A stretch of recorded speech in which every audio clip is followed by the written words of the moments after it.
All right, folks, welcome in. The Rams are NFC West champions, and that is something I haven't been able to say since 2021, the 2021 to 2022 season.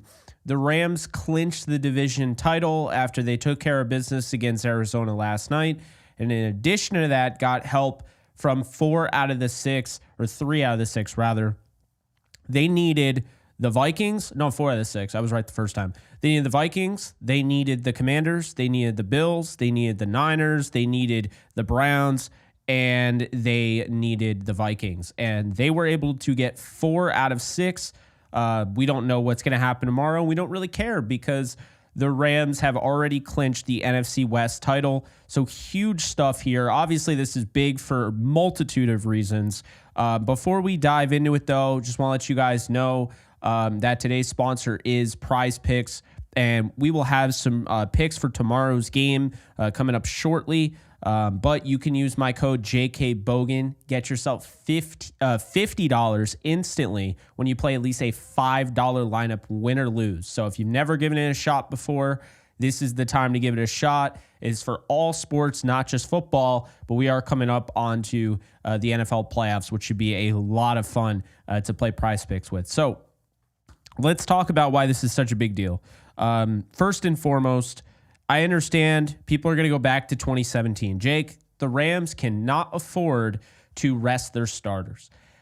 I actually had that belief last night, and then I really thought about it, and I've seen Matthew Stafford, and I know he is clearly not 100%. He's been banged up. You can definitely see the hits he's taking. And I just think that guys like Stafford, Kupp, who doesn't look 100%, like he doesn't look like the same player he was, in the Bills game, right? So you look at Kupp, you look at Stafford, Kyren Williams. Biggest issue with him last year, everybody was talking about how he is injury prone, can't stay healthy. Well, now he's played almost the entire season. I think it's time to take him off his feet for a week.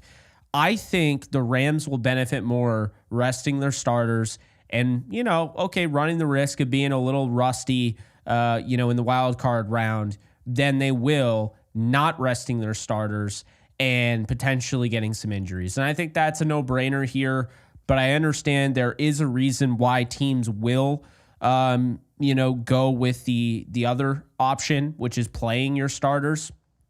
And some people say, why not play for a quarter or a half?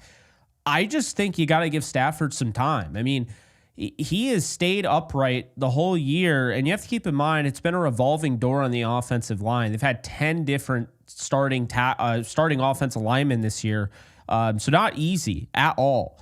And so, I want to make that clear that I really do believe, even though initially I was like on the fence, kind of leaning towards wanting to play the starters, I really do believe it's time to see what Jimmy Garoppolo can do. And I don't care what people say about, I would love to win that 11th game, but I am not running the risk of losing Matthew Stafford, who hasn't played well the last 3 games. Throwing him in there and having him banged up and getting more banged up and then not able to play in the playoff game. So I think you have it where you want to have it. I think it's pretty obvious. You go out there with Jimmy Garoppolo, you play good football, you got some talent. Blake Corum, you give him essentially the starting nod at running back. At wide receiver, you sit Puka Nacua. If you want to get him his 10 yards for a 1,000-yard season, okay, you did it last year, but you got to be cautious about that. You don't want to get cute. He is, after all, a big part of your offense, big part of this team. So if you want to do that, okay, I don't know if I would do that, but you got to take Puka out. You got to take Kupp out. Demarcus Robinson should probably be starting in this game. He's been really cold as of late. Getting him going could help. Tyler Johnson should be active in this one. Currently he's been inactive the last 2 games, I believe. He should be active. We should see Hunter Long get the start at tight end, maybe get Davis Allen going a little bit. Higbee should not even be on the field. We know he's important. That's obviously why they waited to bring him back. I'm not playing him in a meaningless game. Well, I don't want to say it's meaningless. There's still playoff implications, but you get my point. Offensive line. Alaric Jackson does not see the field for me at left tackle. I do not play my starting left tackle. So that would be Joseph Noteboom for me at left tackle. Left guard, Avila, absolutely not.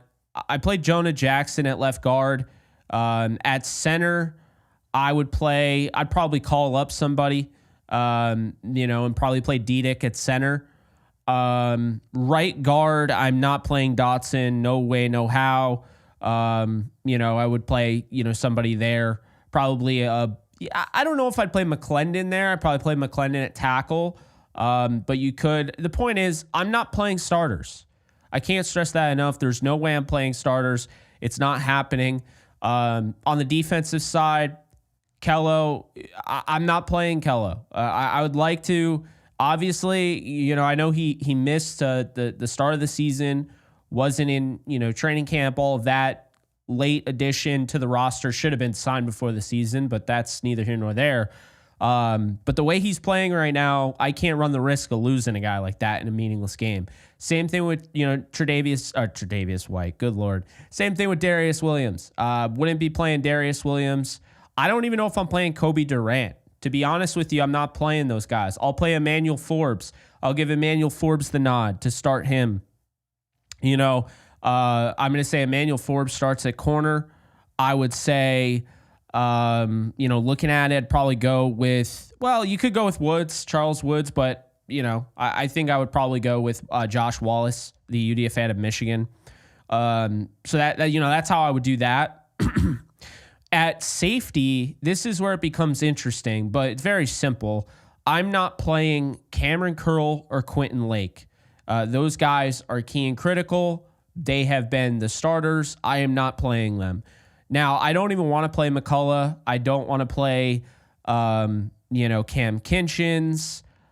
Is there a way to maybe take John Johnson off of IR? You still haven't used that spot. Not sure what's going on there. I don't know, maybe. But I am not playing the guys that I don't have to play. And so then you look at linebacker and, the way those guys are playing to keep them, no. I'm not playing Spates. I'm not playing Roseboom. These are starters. I am quite literally sitting everybody that is a key contributor that I don't want to potentially lose going into the playoffs. And right now, who does that look like? Is Jacob Hummel starting? Yeah, I think Jacob Hummel starts. I think guys like Brennan Jackson starts. Neville Gallimore, Desjuan Johnson, okay? Those are the type of guys that we should be seeing. I really don't think that you can mess around and play all of your starters or even most of your starters.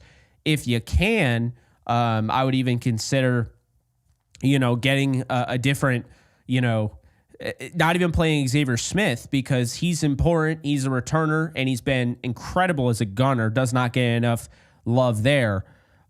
So you can absolutely sit quite a few guys. You might not be able to sit everybody because there's only 53 guys on a roster, but I think it's important to be cautious in this one. Keep in mind, not everybody's inactive, but Matthew Stafford would be inactive for me. I don't want him playing even if he has to play. I will be fine with Stetson Bennett coming in, okay? That's just the reality of it.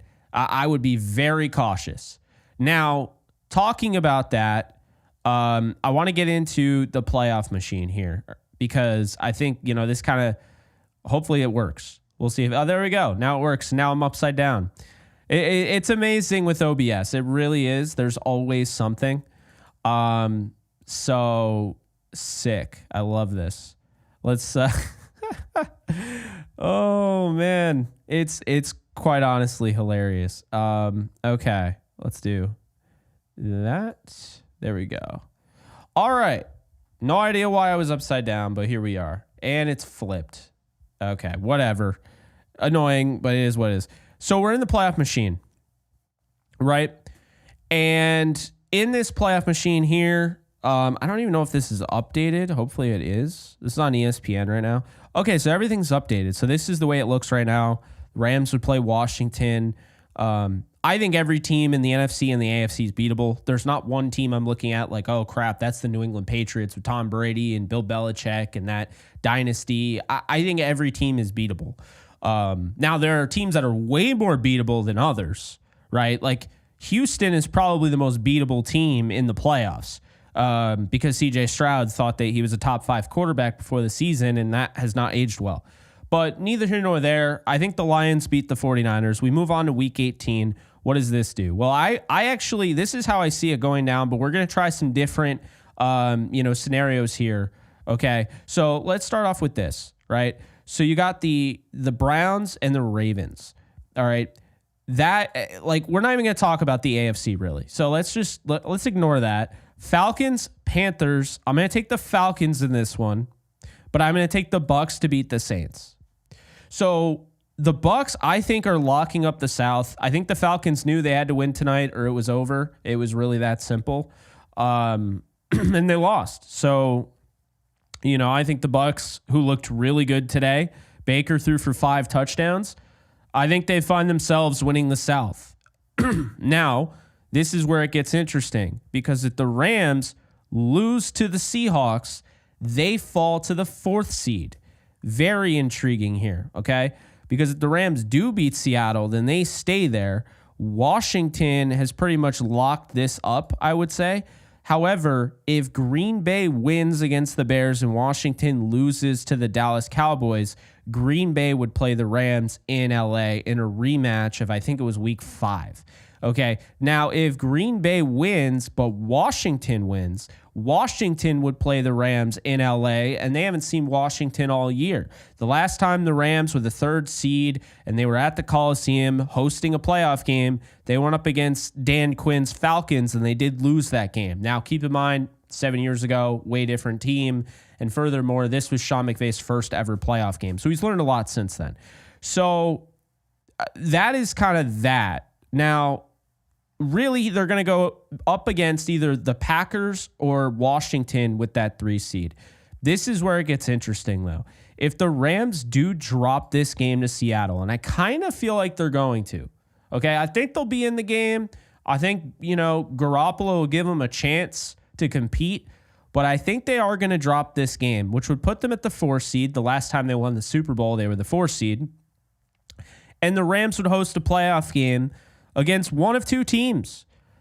It's literally the winner. So if the Rams, simply put, if the Rams lose this game to the Seattle Seahawks, the Rams will play Minnesota or the Lions. If the Lions beat Minnesota, they would play Minnesota. If Minnesota beats the Lions, the Rams host Detroit in LA. So really, these are the situations right now for the Rams. The Rams are either going to beat Seattle or they're not. And if they beat Seattle, then nothing the Bucs do matters here, and the Rams are locked into the 3 seed. However, if the Rams lose to Seattle, and I expect them to, sitting their starters, okay, now you got the Falcons and Bucs. If the Bucs drop this game to the Saints, the Rams have the tiebreaker. Well, the Rams don't have the tiebreaker. They just have more wins than the Falcons, would stay in the 3 seed.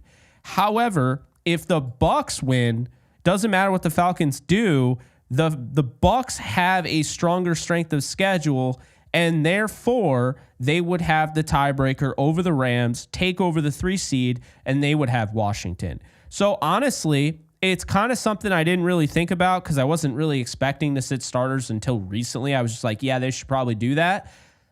Guys, I'm going to be real with you. I think this is what is going to be the playoffs. Now that it just kind of occurred to me while doing this, I think the Vikings are going to beat the Lions. I really feel good about that game for the Vikings. I think just the way they're playing right now, Lions have 21 guys on IR. I really feel like the Lions are going to lose that game.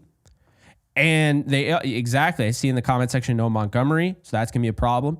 So I think the Rams get a rematch against Detroit, but this time it's at the Boneyard at SoFi Stadium in LA. And then you got Tampa taking on Washington, which is actually a rematch the last time Washington was in the playoffs. They went up against Tom Brady and the Buccaneers. The Buccaneers went on to go to the Super Bowl. So you'd have 2 rematches here, and then you'd get a rematch of opening week, playing in Rio, right? They played in Rio somewhere, right? Brazil, whatever. I don't remember exactly where they played. I think it was in Rio. But anyway, they played overseas, and Philadelphia won at the very end against Green Bay, and that would be a rematch. So look at this. Okay, look at all of this. This is fascinating. We're going to get 3 rematches if this happens. We'll get a rematch of week 1 opening night, Sunday Night Football. We'll get a rematch of the wild card game, the wild card game against the Lions. We'll also get a rematch of Washington and Tampa Bay from 2020, and we'll get a rematch of Philadelphia and Green Bay.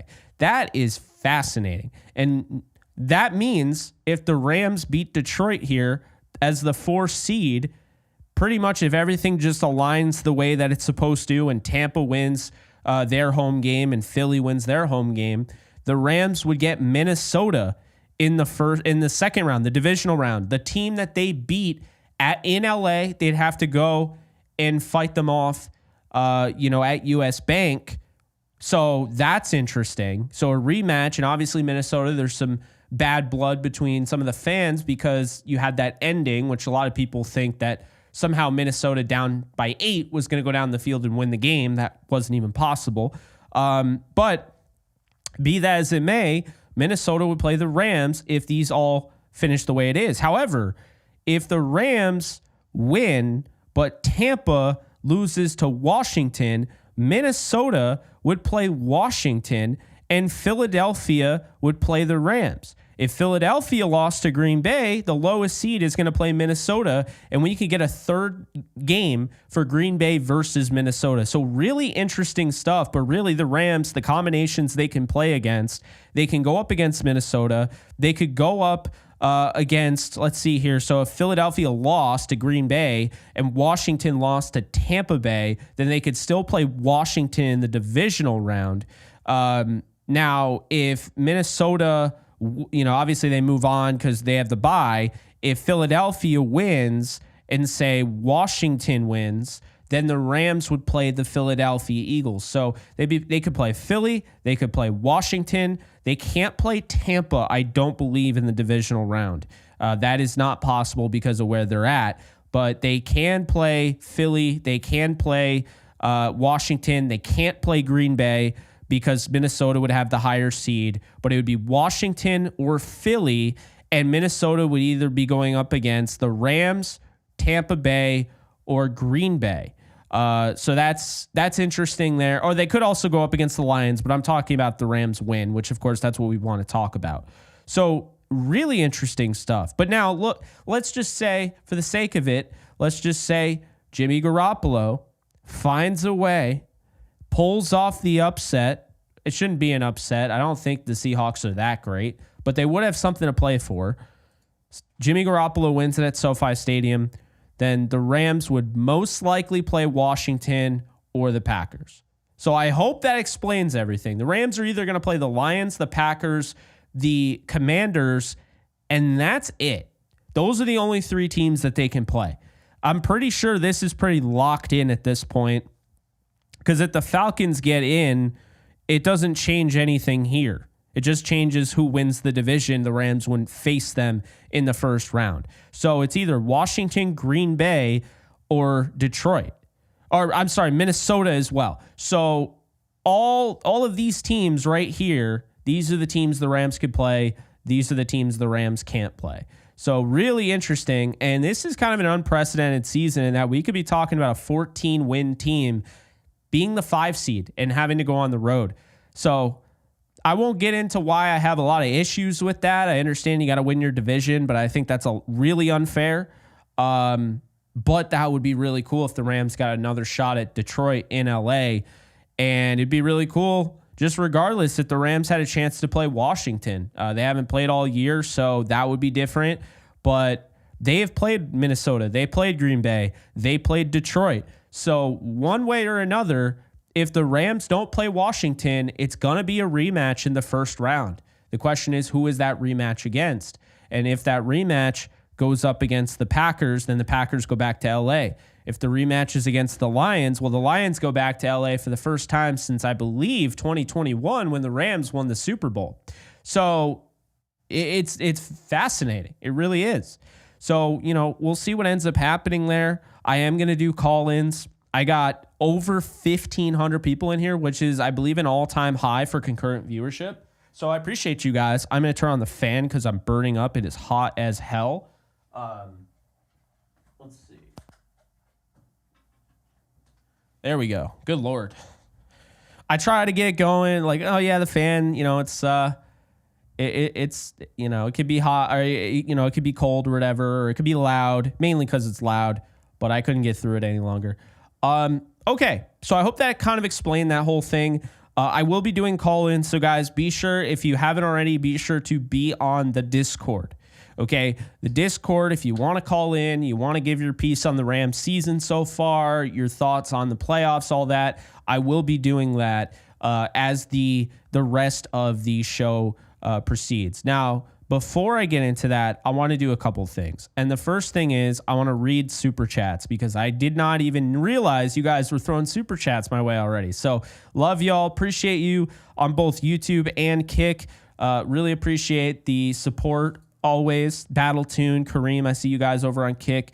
So thank you guys so much for your support there. And on YouTube, I would name all of you, but we have over 1,500 people. Be sure to hit that thumbs up button if you haven't already. Be sure to subscribe. I have a little story for you real quick before we get into super chats. I just want to be fully transparent. I have no idea what is going on with my subscribers. I actually reached out to YouTube today. My subscribers have gone from 29.1K down to 28 flat. So I don't know what happened. They said that they're getting rid of a lot of inactive accounts. They said about 600 plus have been deleted off of YouTube, and that's why today I was affected. However, I don't know where the other, unsubscribes went. I don't think that many people were upset with my take about Cooper Kupp or that tired about my stuff on Akello or anything like that, but maybe they were. I woke up and I thought I got canceled when I looked at YouTube and saw all those, subscribers were gone. So maybe it was just, a bunch of people, a bunch of trolls, 49er fan, Cardinal fan, Lions fans, Seahawks fans. When the Rams won, the NFC West, they all unsubscribed. But, it is what it is. I just wanted to be upfront because people are probably like, why the hell are you losing so many subscribers?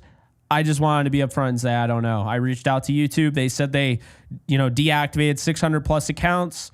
So any bit of the subscribers help.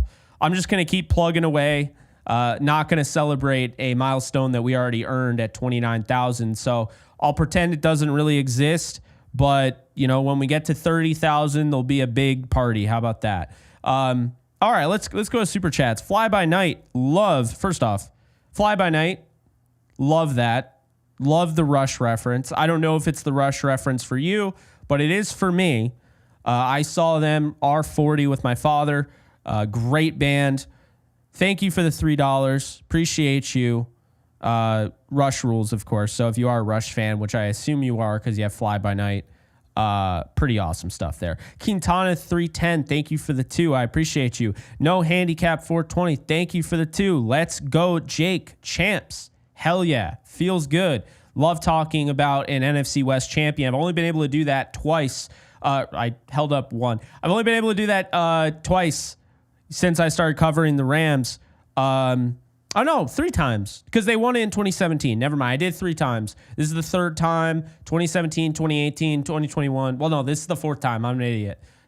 Math isn't my strong suit. I know I deal with numbers, but it just isn't. 4 times, okay? 3 other times. But as far as with YouTube, since I started in 2020, I've only talked about an NFC West champion twice, 2021 and now. So there's that. Yeah.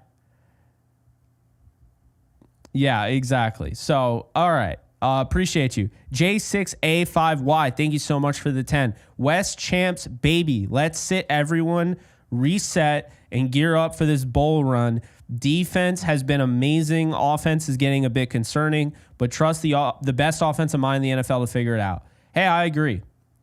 I know it can be a little weird. People are like, you really want to sit the guys? They're already like rusty as it is. They already look bad as it is. You don't want to get them going. You don't want to get right game in week 18. At this point, I think a rest is actually way more important. So I know it's weird, and I know there's precedence there that they sat their starters in week 17 of 2017, and then they came out and they just didn't look as good against the Falcons. But I chalk it up to more than that. Farrell Cooper, who I love dearly, will always appreciate him, was an all-pro returner, and unfortunately was the punching bag of that game. He had like 3 fumbles in that playoff game. Tyler Higbee, who I love dearly, dropped a touchdown in that game. That game could have been won. Okay, a lot of things went down. I am not willing to sit here and say the Rams lost to the Falcons in the playoffs in 2017 because they sat their starters in week 17. I'm not willing to say that. You know, I'm just not. Because I think the big thing there is that you're forgetting the fact that this is the first time Sean McVay had ever coached in the playoffs. And there were some bad decisions that he made. So I'm not willing to say that. I do think that needs to be put out there. Deontay Smith, we play in quorum, ? Thank you for the 2. I would assume so. I would assume you see quorum, you see the Mizzou kid. I'm totally blanking on his name right now. You know, I think you'll see quorum, you'll see Ronnie Rivers, and you'll see Cody Schrader. That's what I'm thinking of. Cody Schrader from Mizzou will probably play a little bit. So we'll see, but he's been inactive the whole year. He's been on the 53 since they claimed him after the 49ers waived him. I think that you will see Cody Schrader in week 18, and I'm excited for that. We haven't seen him all year. So probably not too much quorum if he's this much of a part of the offense, but who knows? SoCal, thank you so much for the 2. Bought my tickets. LFG, show up family. Absolutely. You guys saw what happens when this fan base can come together.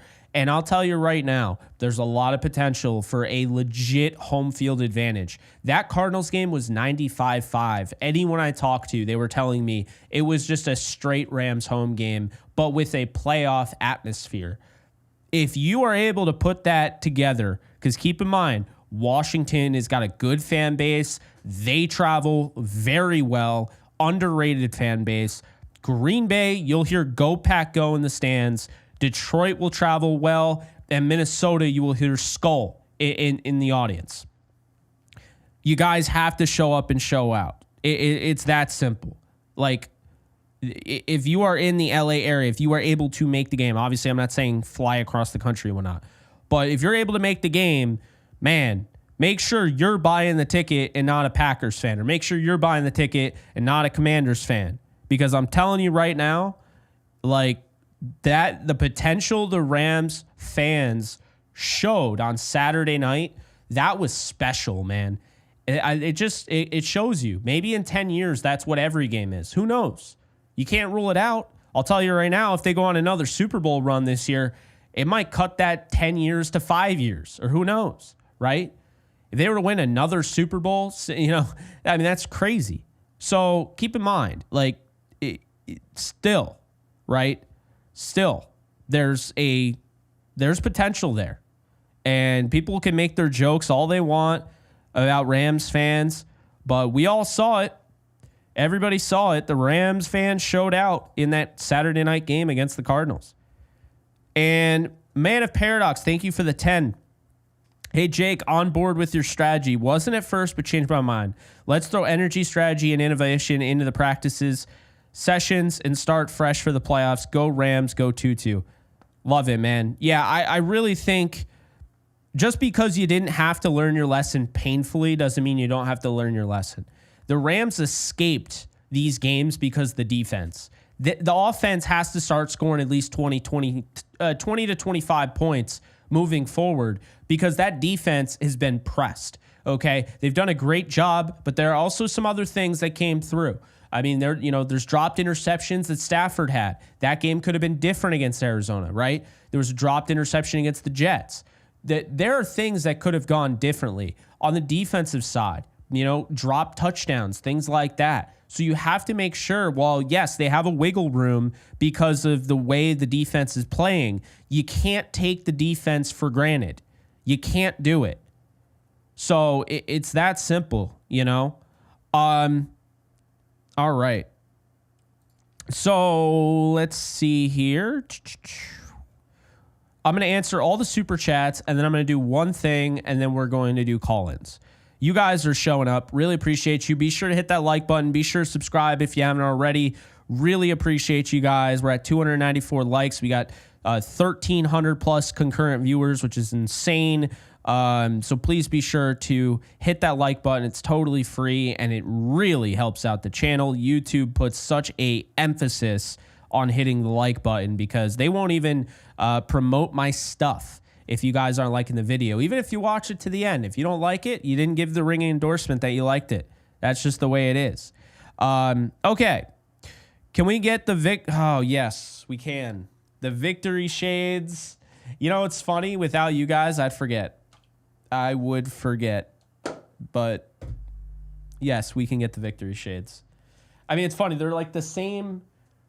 I mean, it's the same type of glasses. See? I mean, they're like that aviator style, but these are my actual glasses and these are my shades, the victory shades. So yes, we got the victory shades on. Man, it makes everything look so weird because I got the dome light here. I got yellow light here. I got blue light over here. I got the light coming from my monitor. It's a little weird, but I definitely dig it. But yes, Retro Schmetro, appreciate you for reminding me. Thank you for the 2. Really appreciate that. Ray, thank you for the 2. I think we ain't done yet, Jake. Go Rams. Absolutely, Ray. Love that. This team went from 1-4, blow up the team. Stafford is going to get traded to the New York Giants. Cooper Kupp is going to the Kansas City Chiefs. Blow up the team, blow up the team, blow up the team. And now they're 10-6. They won the NFC West title, and they have a chance to do some serious damage. They've only been healthy for about 4 games the whole year. So what they've had to overcome is special. And just imagine if Darius Williams doesn't get hurt and they pay Akello Witherspoon instead of Tre'Davious White. Okay? I think early on in those games, the 1-possession game to the Bears, the 1-possession game to the Packers, and the Lions game, I think they win all 3 of those games that they had those 2 corners playing. Because I'll say it right now. You guys know my thoughts on Akello. I'm only loud and I'm only, constantly saying it because it needs to be said. Once it is fully understood that this guy is really damn good at playing the cornerback position and all the nonsensical BS goes out the door, I'll be quiet about Akello. I just want him to get the respect. But I want to make it very clear because I don't want to be unfair here. I think Darius Williams is playing a lot better as of late. And I do think that has to do with playing alongside Akello, but can't just ignore the fact that D-Will has played well. He has played well as of late. They have their 2 corners. They got their safeties. They got their linebackers squared away. They got their defensive front. I mean, Jared Verse is second. People want to say Quinion Mitchell. I don't care. I loved Quinion Mitchell in the draft. Guy's an absolute stud. Okay, he's runner-up. He's not Defensive Rookie of the Year. Jared Verse has 74 pressures, which puts him second in the league in pressures, only behind Trey Hendrickson. So not only does he deserve Defensive Rookie of the Year, but he deserves opportunities to get votes for Defensive Player of the Year. Okay, the sacks are always going to hurt him, but the pressures are insane, and they're so underrated. So I wanted to put that out there because I don't think people realize the job he's doing, Kobe Turner's doing, and I'll tell you right now, I'm calling them out on their BS. If I see after last year, Kobe Turner was absolutely rug pulled out of the Defensive Rookie of the Year award. If they do that with Jared Verse and they don't give Les Snead GM of the Year and Sean McVay finishes 6th in Coach of the Year voting, I'm going to have to assume that there's something held against the Rams. And you know what? I do think a lot of people are jealous because there are teams that have tried to do what the Rams did. Oh, you got Stafford? We'll go out and get Deshaun Watson. Oh, you got Stafford? We'll go out and get Russell Wilson.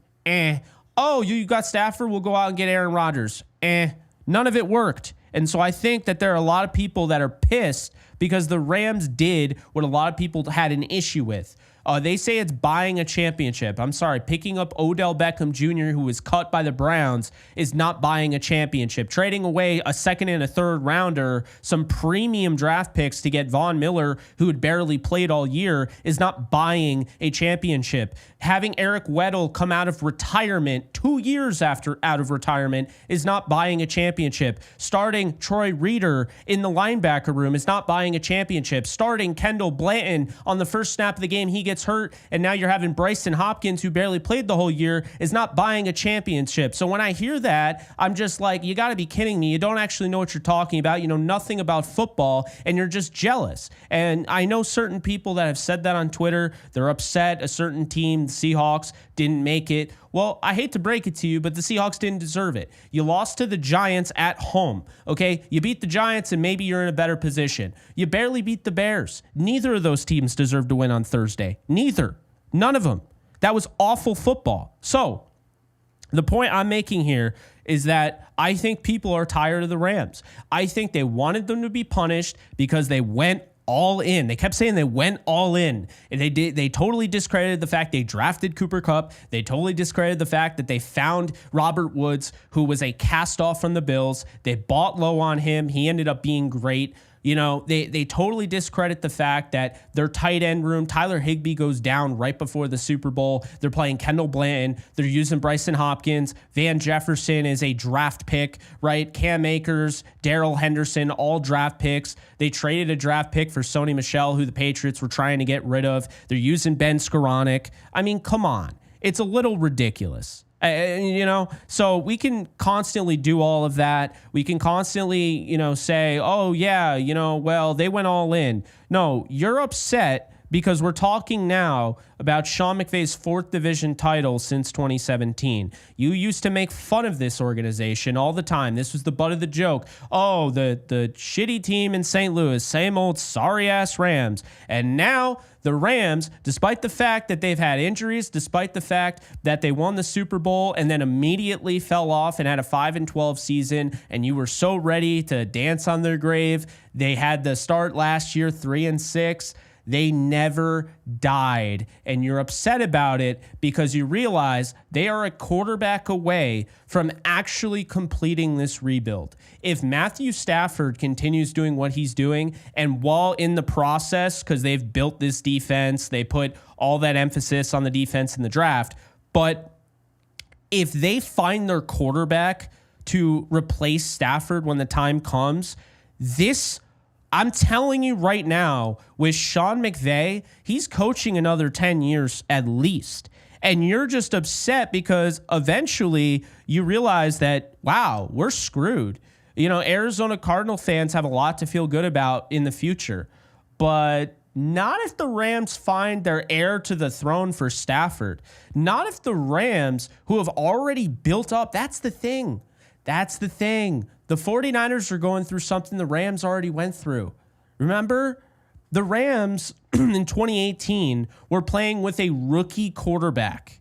Okay, rookie quarterback contract in Jared Goff. What the rookie quarterback contract did with Jared Goff is it allowed the Rams to pay Ndamukong Suh. It allowed the Rams to go after Aqib Talib and Marcus Peters. Okay, you get those guys because Jared Goff is on a cost-effective deal. Well, guess what? When they paid Jared Goff, they missed the playoffs.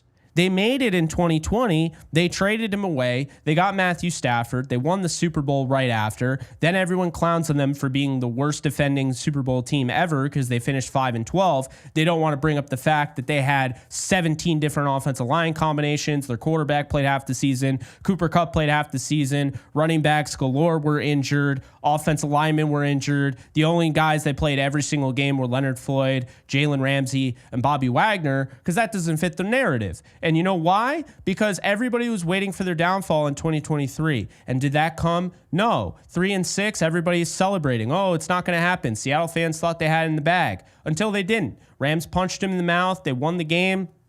They win 7 of their last 8. They go to the playoffs. They lose on some BS, in the Lions game. Look, credit the Lions. They got the job done.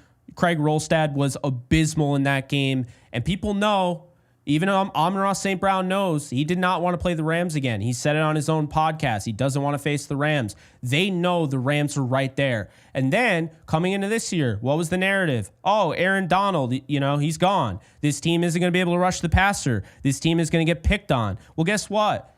How do you like to be wrong? And we all said that you'd be wrong, but mainstream media just continued to run their mouth about how not having Aaron Donald was somehow going to destroy the entire team. Now, if they had Aaron Donald, I would take him. But look at this. Jared Verse is better than I ever thought he was going to be. Braden Fisk is an absolute stud. Kobe Turner wasn't. It turns out he wasn't a product of Aaron Donald. He has more pressures this year than he did with Aaron Donald. So that's interesting. Byron Young turned out to be a pretty decent player. Michael Hoyt's a stud.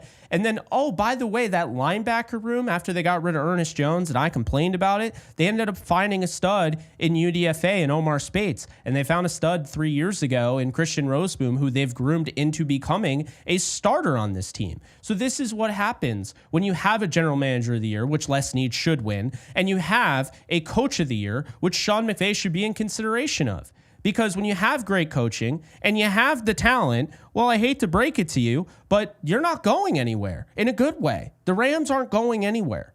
And everyone is so deathly afraid of Stafford not falling off a cliff because people are hanging on to hope. You hear it, you see it. People that aren't Rams fans just watched Stafford against the Jets. They watched him on primetime against the Cardinals. They watched him against the 49ers, primetime. Guess what? You know what they thought immediately? 3 bad games in a row? Ooh, what is that? Is that Stafford falling off? Ooh, the Rams are doomed. Well, what if they're not? What if Stafford comes out, balls out in the playoffs like he did last year, and it turns out he's got another 2 to 3 years left? You're screwed because now your window starts to close. Now you got to figure it out. That's the thing. You go left, I go right type deal. And the Rams have already rebuilt their team on the fly.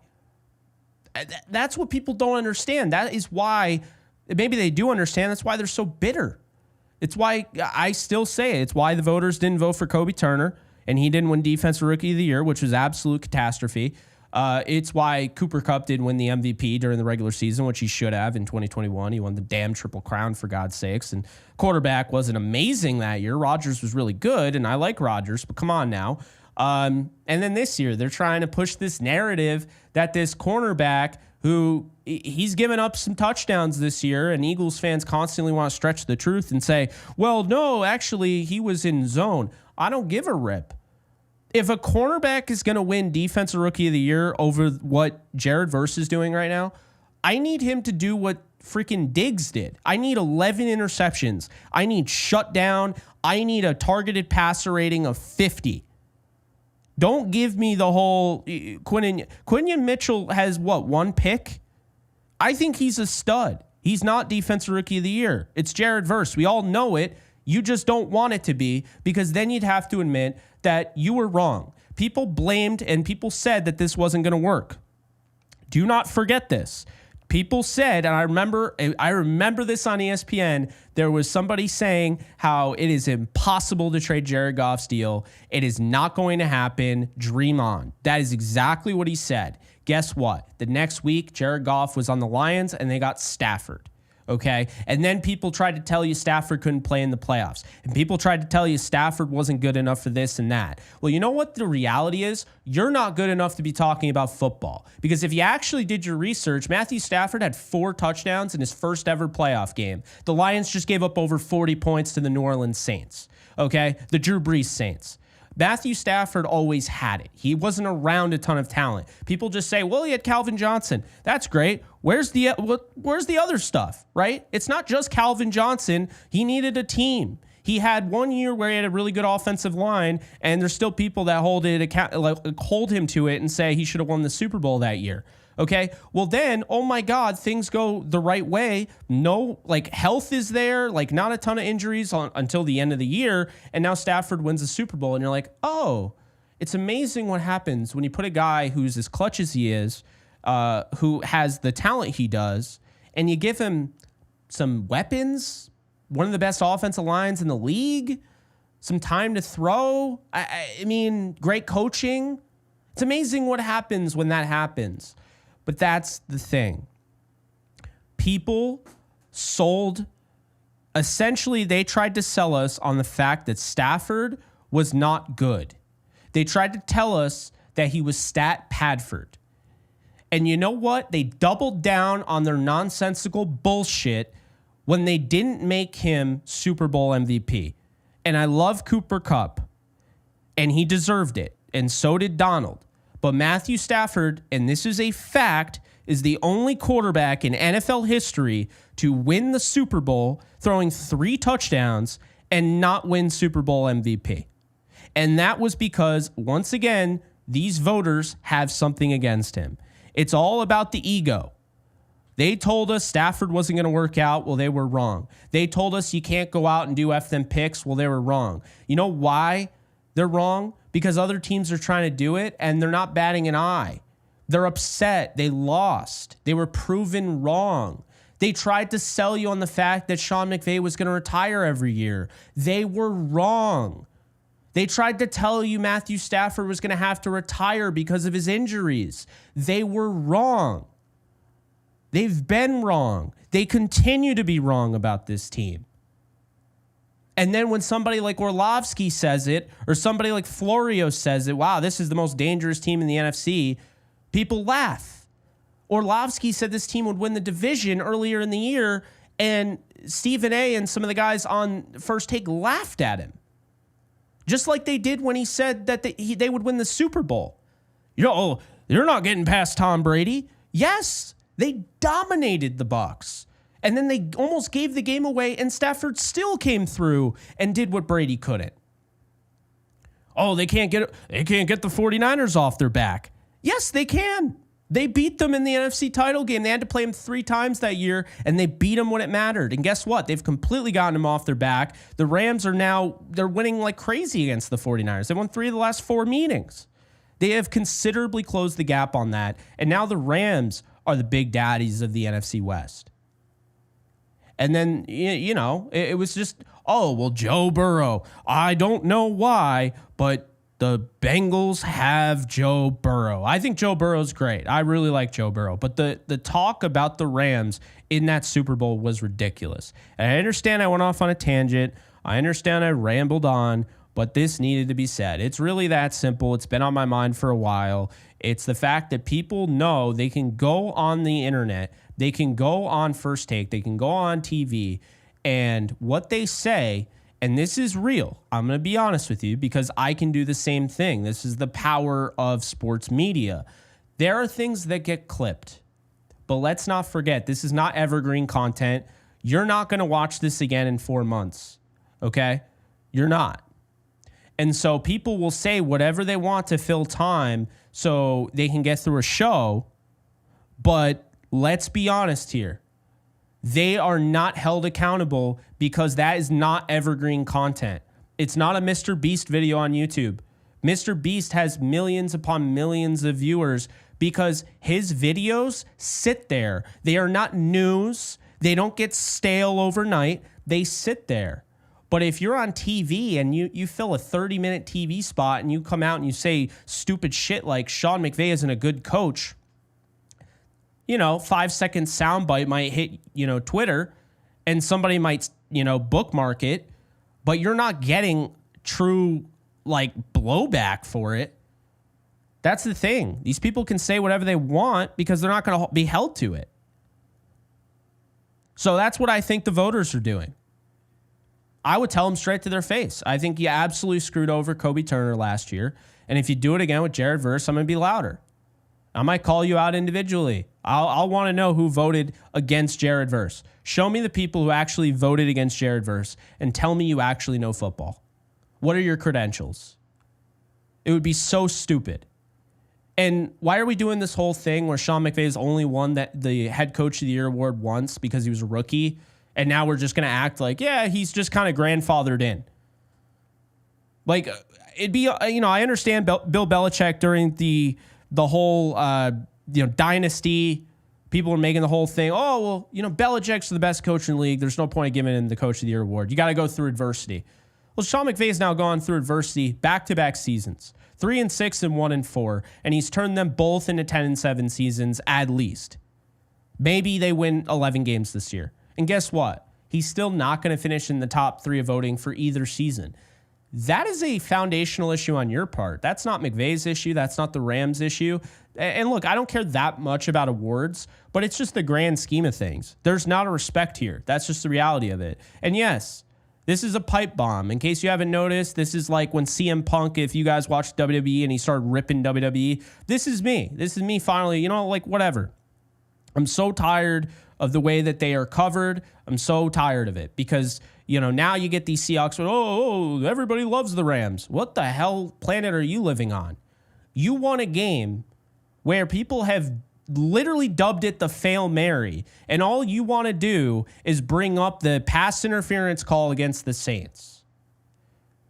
I hate to break it to you, the Rams dominated the Saints in the second half. The Saints shouldn't have even won that game. They didn't deserve it to win. And we also always forget about the face mask on Jared Goff that cost him to settle for a short field goal, instead of getting an automatic first down at the 1-yard line.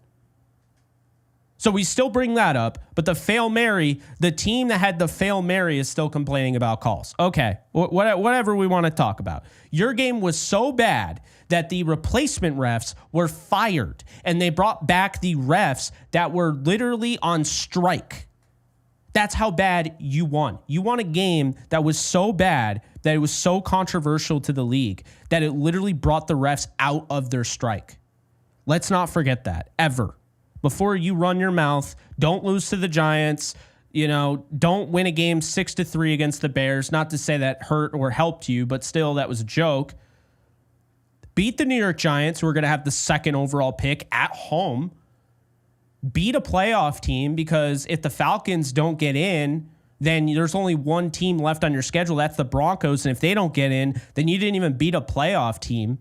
Miss me with that. You didn't belong. And who the hell wants to see the Geno Smith-led Seahawks over the Rams in the playoffs? Are you kidding me? Yeah, I don't want to see the Super Bowl defending Rams that still have Matthew Stafford and Puka Nacua and Kyron Williams and are fun to watch and got this great defense that has only given up under 10 points every single game the last 3 games. Yeah, why would I want to see that game? The team that, took it to the Bills and scored 44. No, I want to see the Seahawks. That's a real showcase right there. Nothing says showcase playoff game to a bunch of casuals who are trying to get into the sport than giving them a 6-3 game like the Seahawks had against the Bears. Yeah, give me that team. That's the team that should be in the playoffs. Miss me with that. Anyway, okay, let's see. We got the victory shades on. We answered that. Ben, thank you for the 5. They hate us because they ain't us. Absolutely. It seems that way. Thank you for the 5. Alfonso Curiel, thank you for the 2. Rams clinch, won my fantasy league. Cheers, Jake. Congratulations on winning your fantasy league. That is awesome. Gene, thank you for the 2. Give Jesse his fork back. West champs, baby. Yeah, I never took the fork. Never took the fork. I joked about it. I did have the broom that weighed 100 pounds, but never took the fork. Boxing Mantis, thank you for the 10. Let's help Jake grow this community. Go Rams. Hey, appreciate you. Means a lot. BYL44, thank you for the 5. From 1-4 to 10-6 in division champs. Let's go. Probably sit everyone next week, then bring on whoever comes to SoFi. We making a run, I believe. I agree. I really believe that. The way the defense is playing, I think the offense is going to figure it out. They're in a rut. I get that, but I think they're going to pull out all the stops in the playoffs. There's no way Sean McVay is going to have this team scoring under 20 points in the playoffs. I just don't believe it. I don't buy it for a second. He has been waiting for this moment since they lost to the Lions. He just proved everyone wrong because a lot of people said they wouldn't get back without Aaron Donald, and look at that, they're back. And oh, by the way, glossed over the fact their defensive coordinator was once again plucked from them. So once again, almost the entire coaching staff was plucked. Let's not forget a lot of those guys went over to the Falcons. Some went over to college. I mean, Sean McVay every year is doing this, and he's not even going to have the same coaching staff every single year. He pretty much has the coaching staff shuffled every year. So let's not forget that tidbit. SoCal, thank you for the 2. Jake, any way you can get me in the first go, works soon.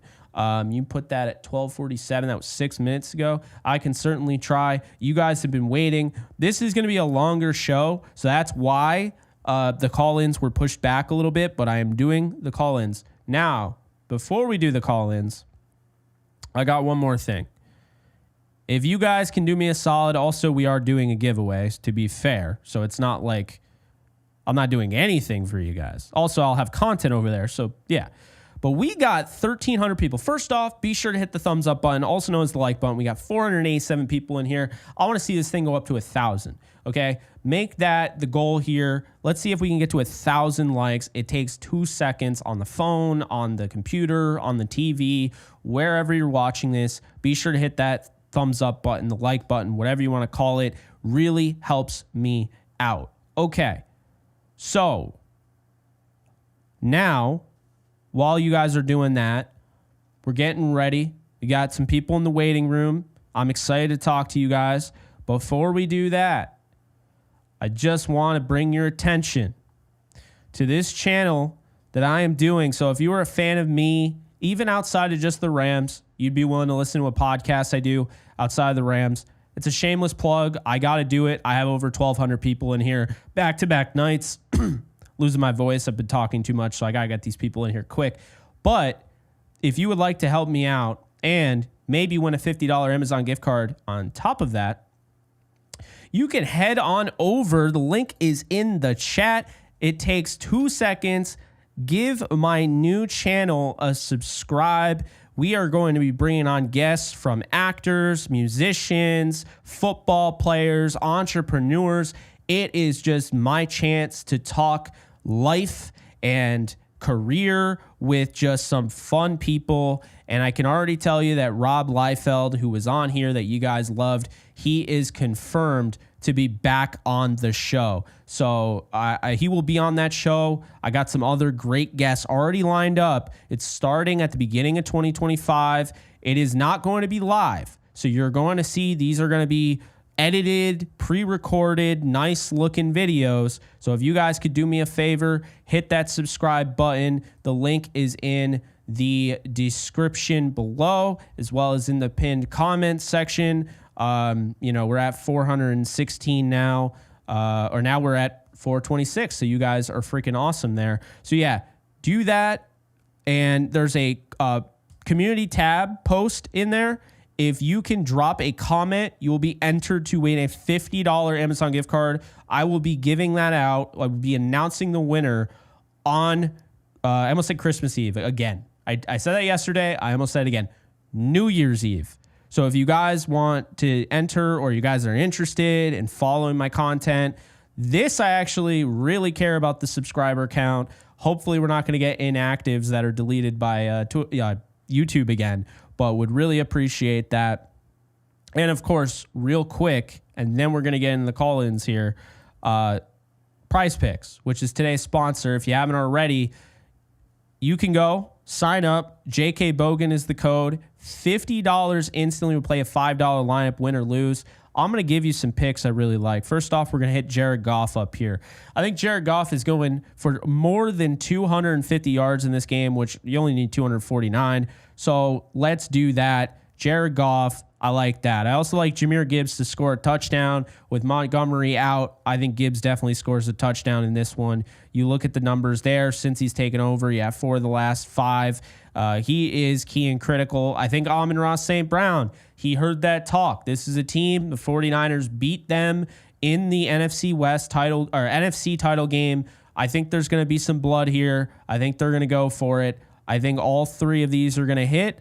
I also, and this might be a little controversial because of where he is in the thick of things, but Jake Moody will hit 2 field goals in this game.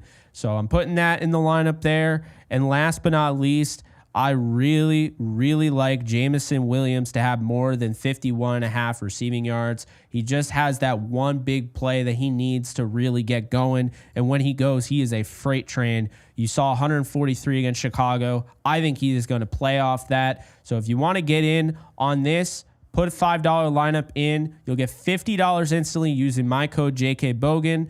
And in addition to that, it'll support the channel. So Appreciate you guys. I know that was a lot to throw at you. Been rambling a lot. Gonna lose my voice any minute now. So let's not waste any time. Let's throw on these and let's see if we can figure this thing out, because yesterday was a total mess. Trying to do, the Discord and the call-ins and all that. But I think we should have it now. So let's see now. We're gonna join the call-in thing. Okay, so we got that, and we are gonna go with P-Train here. P-Train, how you doing?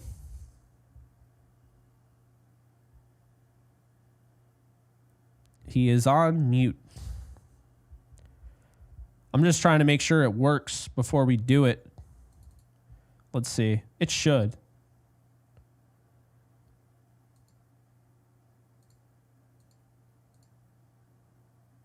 Let's see here. All right, he's on mute. I'll come back to him. Falco, what's up? Yo, what up? Hey, how's it going? I'm doing well. Can the audience hear me? Let's see. It looks like your levels are coming through. Can you guys hear Falco? Yep. Testing mic. Testing the mic.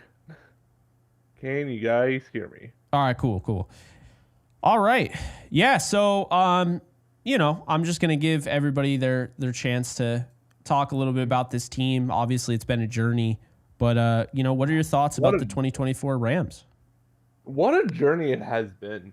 Starting off 1-4, hearing the bullshit media's whole agenda, to now here we are with the game left in hand and we clinched the division because of some incredible games like the Buffalo blowout against the Jets, the nail biter between Minnesota and Green Bay, the upset of Cincinnati beating Denver, which I called in the Discord server, and Washington winning the division.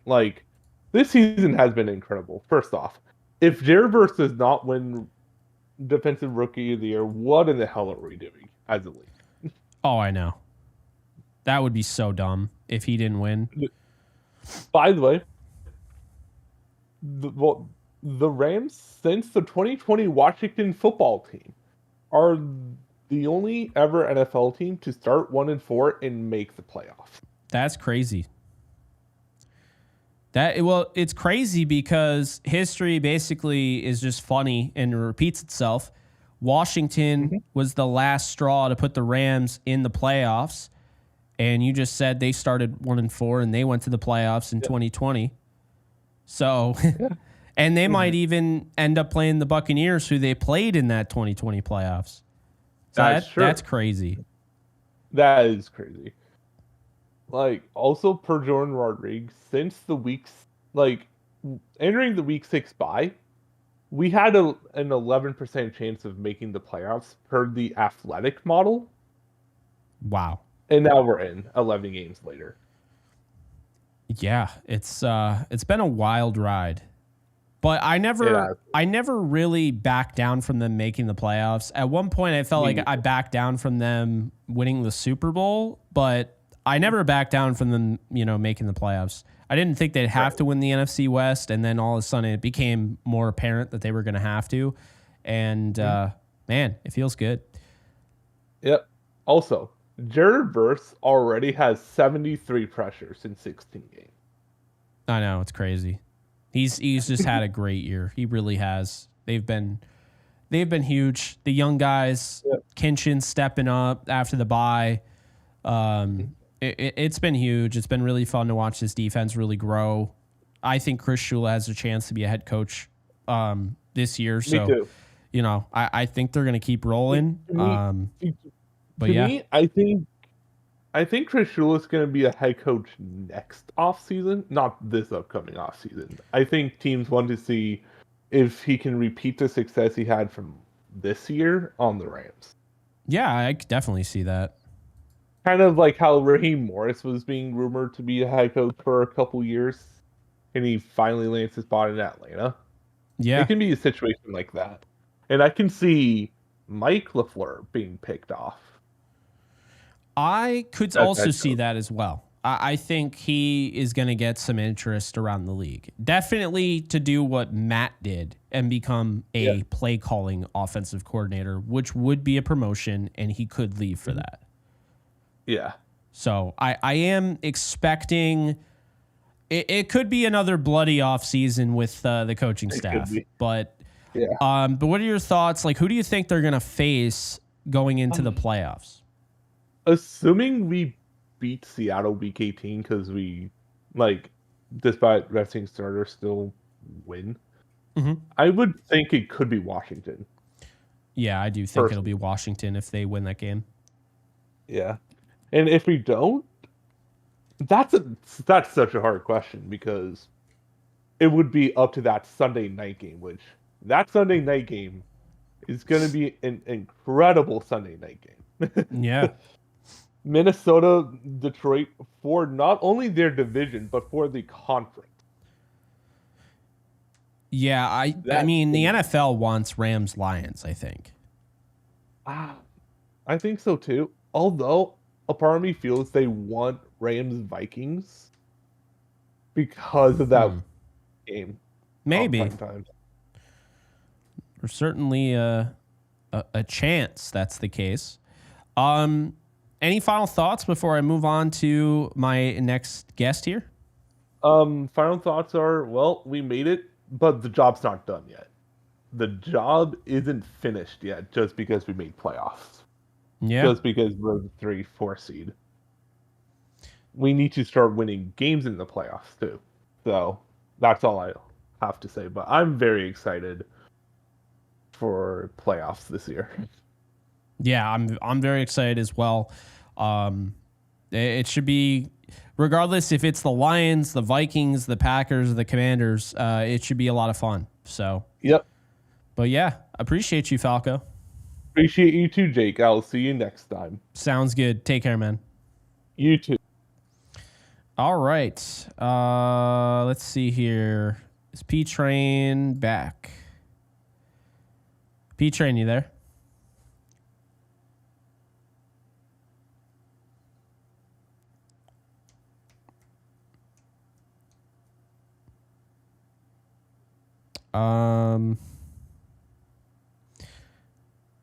Yeah, I can't tell if okay.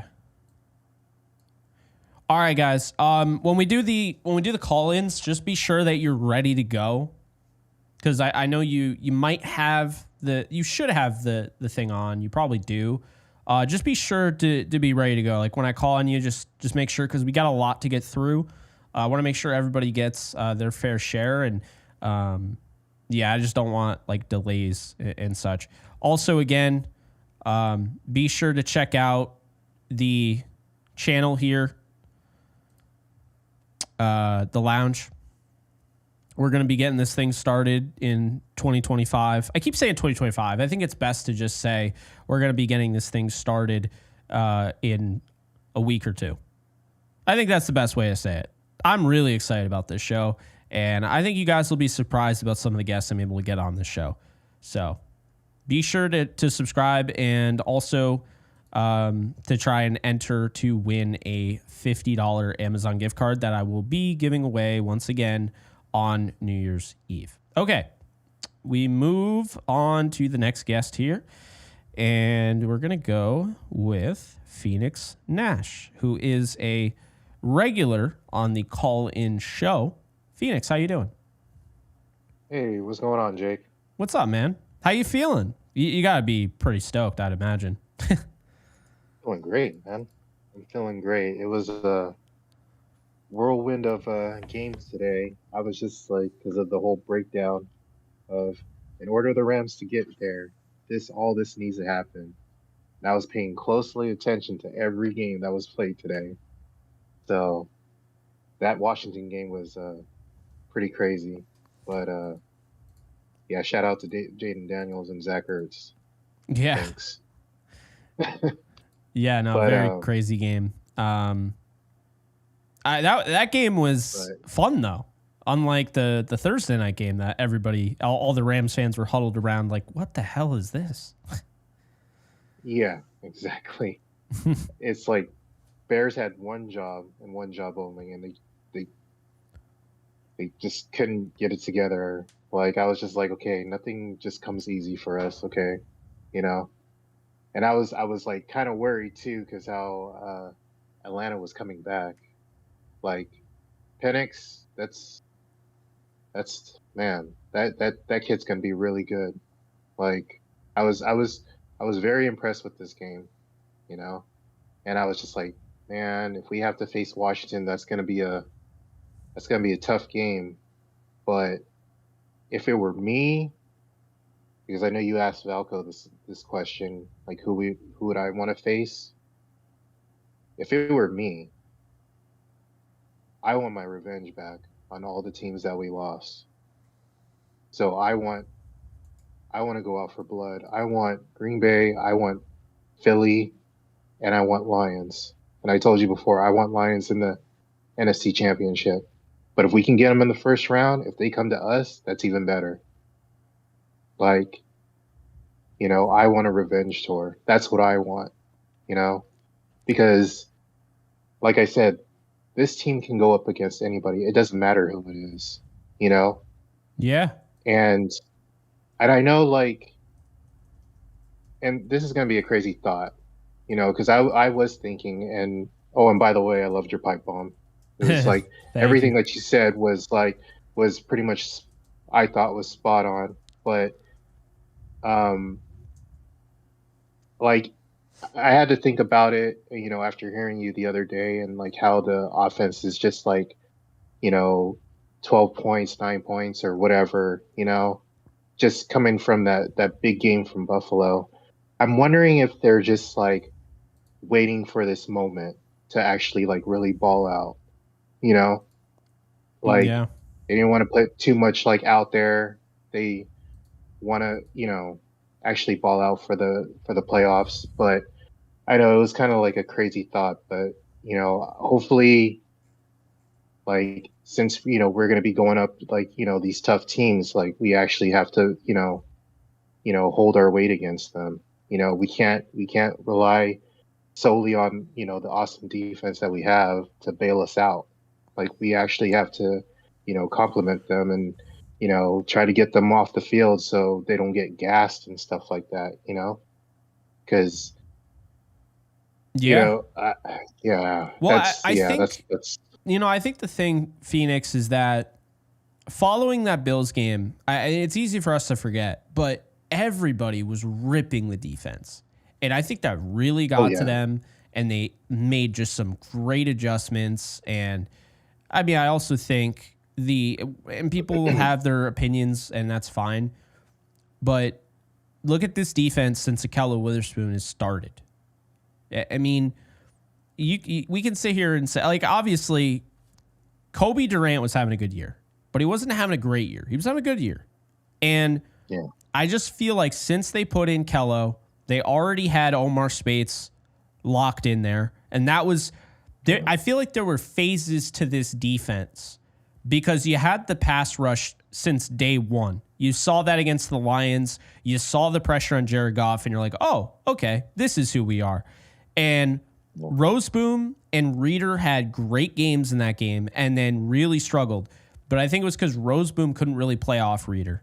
I think he kind of put, you know, Roseboom in a bad spot.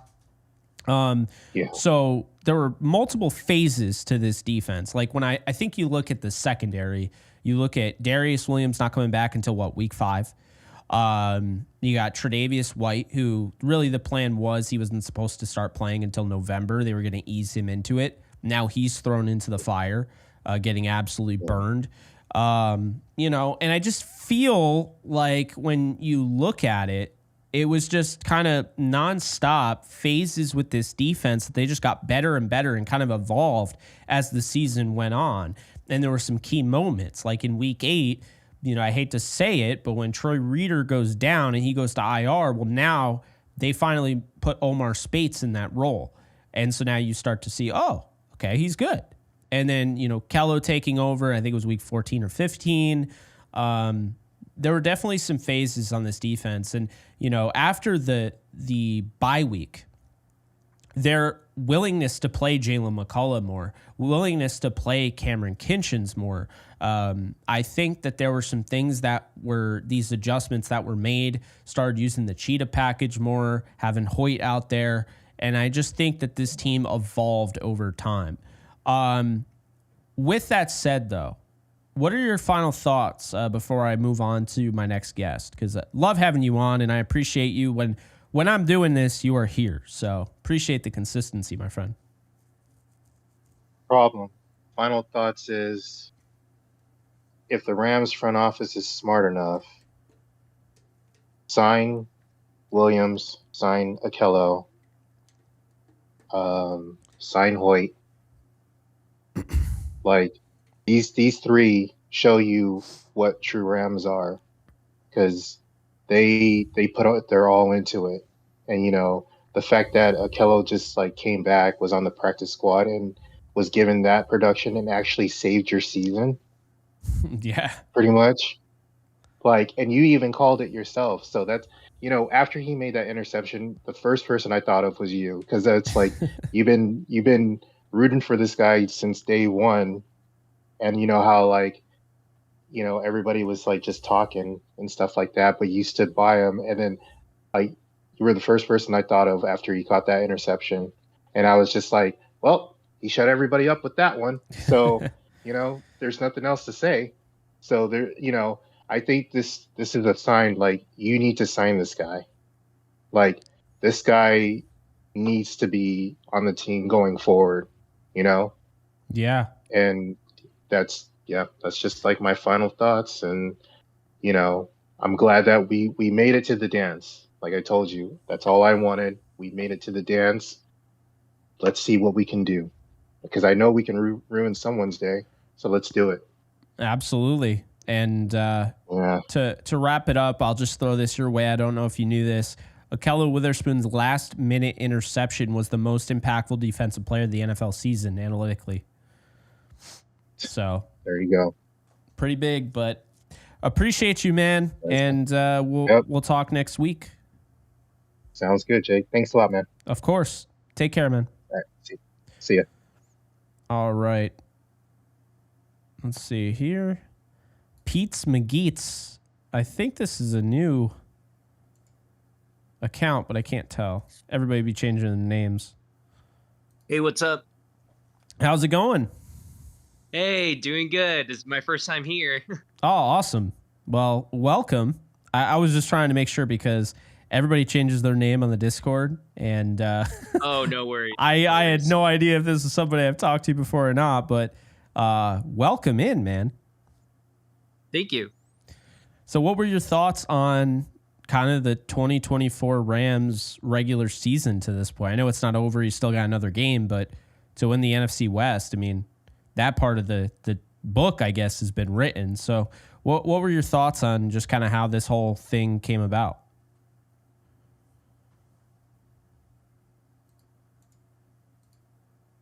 Did I lose you?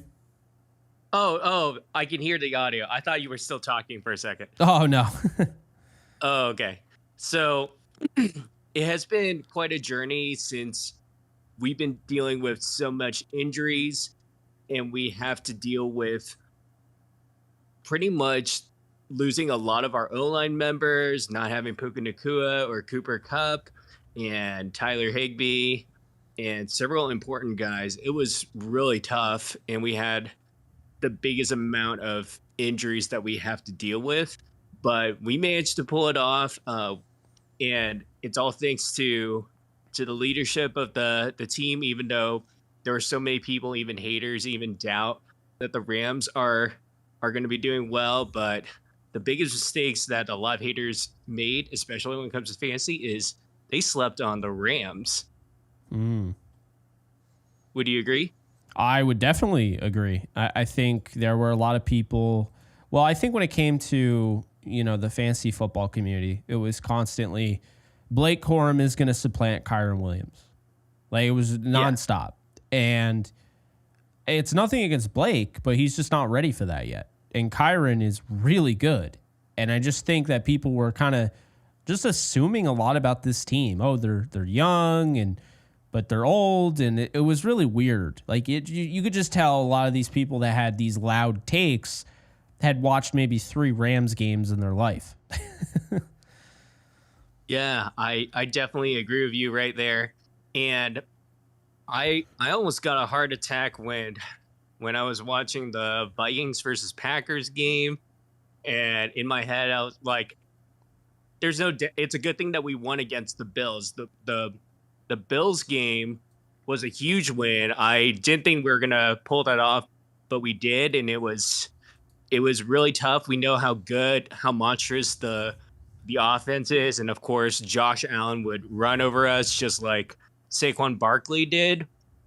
But we played very well, and I also, and it's really hard to rely on other teams like the Vikings, since they were playing the Packers, and to some degree the Commanders. Even though they are a good team, they were playing against the Falcons that are in a desperate must-win situation. And then after that, I don't know what else to say. I just pretty much felt like, oh my goodness, I thank God that they won. You had one job, you completed it.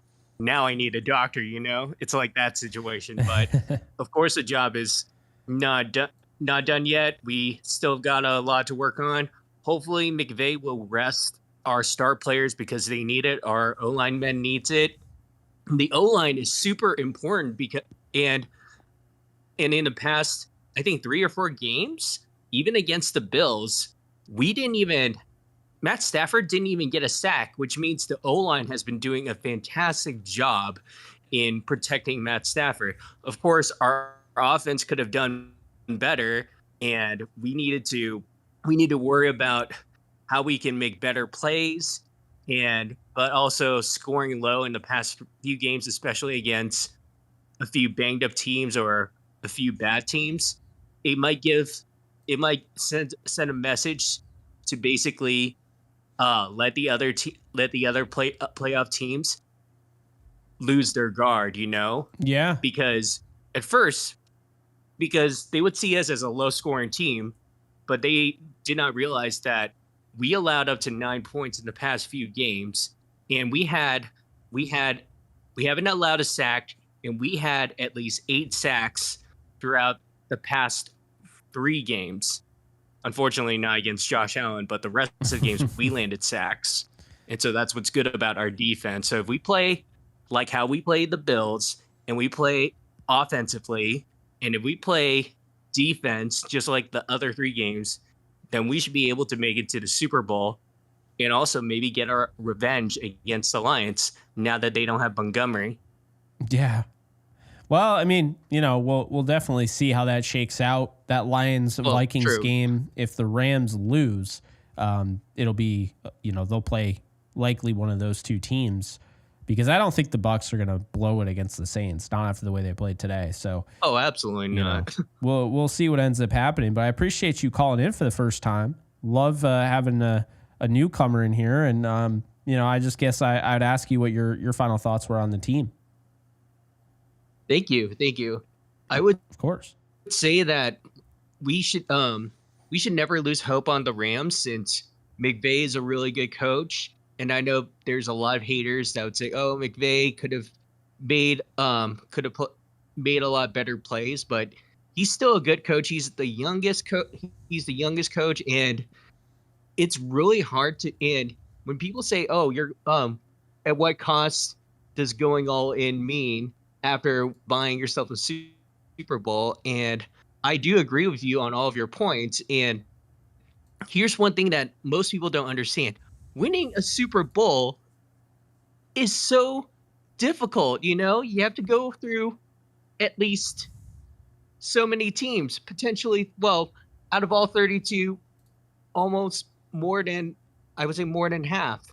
And you have to play your division twice, and divisional games are very difficult to win, even though the other team is bad, because the divisional teams, they know your play style because they've been playing you for a while. That's what I would say to the that's what I would say to the haters. And as a Rams fan and to the Rams universe out there, let's not lose hope on them because, like you said, the Rams need us fans to support them in order for them to land the Super Bowl too. And hopefully McVay will rest their starters because they need all the rest. They need all the energy in order to knock off all of the playoff teams, especially the NFC North teams. And also, Jake, you should win Fan of the Year because you've been very updated on our on most of our Rams news since you're the most dedicated, and hopefully that can happen. Hey, I appreciate that. That's what I like to say. Yeah, I really appreciate that. I don't know if I'd ever win Fan of the Year because I don't really go to any of the games, but appreciate you throwing my hat in the running there. But thanks again. Nice talking to you for the first time. Don't be a stranger. Come on back next time. Of course, and thank you so much, Wildflowers. And I'm talking about the Commanders. It's a nickname. It's a nickname by Tom Grossi, who's also a big Packers fan. But if you want to make yourselves feel better, you can rewatch the reactions of every fan reaction of Super Bowl 56 by Tom Grossi. You guys will love it. All right, horns up, guys. All right, later, man. All right, take care. Okay. So that was that. A quick word. Just want to let you guys know again that you guys can subscribe to the lounge. We have 444 subscribers, 445 subscribers, excuse me. And you will be entered to win a $50 Amazon gift card. This is going to happen, the drawing. Be sure to comment, of course, on the community post. But this is going to happen Tuesday. I keep saying New Year's Eve. Why don't I just say Tuesday? It makes it easier. So if you want to get involved on this, be sure to do that. The Jake Ellenbogen Gaming channel, which you can see right here. I'm also doing a giveaway. I am giving away a free game of your choosing, video game. I will buy it for you. So be sure to subscribe to that as well. And the great thing is, if you come over on this channel, you can literally just hit subscribe right here, and right then and there, you'd be entered. So you can kill two birds with one stone. The link is now in the chat again, but it's also pinned in the top of the chat as well. So be sure to do that.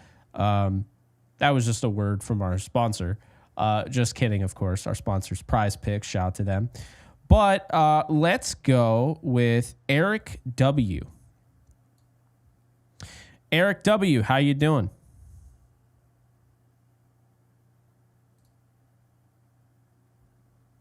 Can you hear me? Hopefully. I don't know. Hey, how's it going, Jake? How's it going, Eric? Very good. How are you, man? I'm good. How are you? What are your thoughts on the season? I know it hasn't been the easiest, but hey, NFC West title isn't half bad, right? Yeah, I can't complain. I am very stressed still from it, from the whole thing. I was actually at a bar with a bunch of Commanders fans, so I was kind of helping them cheer on the Commanders during that. Oh yeah, no, that was fun. That was a fun game. Little intense, maybe a little too close for comfort, but fun game. A little too close, yeah, definitely. So yeah, what are your thoughts on this team? Who maybe you want to play in the playoffs? Who do you think they will play? Give it to me straight, man. Well, actually, to be honest, I wanted to kind of bring up something that has really been talked about, which I know, being Rams fans, I know we all know this, but our culture, I feel as though, you see social media and you see a lot of stuff going on with, other NFL teams going through drama and, different situations. And what you've always seen from the Rams is just everyone just coming together. The support for Higbee when he got his touchdown, the support for the rookies, doing so great, and the culture Sean McVay has really made with this team. And I feel like that's what's going to get us to the top, and that's what's going to get us to the Super Bowl runs, because we always have each other's back. And the most recent thing is the Arizona Cardinals game. You saw it was 98% Rams fans, and the fan base has grown since being in LA, and I just feel as though that support from the team within each other and from the fan base, the leaders, like I think Peace McGee said, the leaders of McVay and Stafford, and our captains have just been great. I've seen I went to a bunch of games. I was actually at the Jets game too. Me and my fiance were there.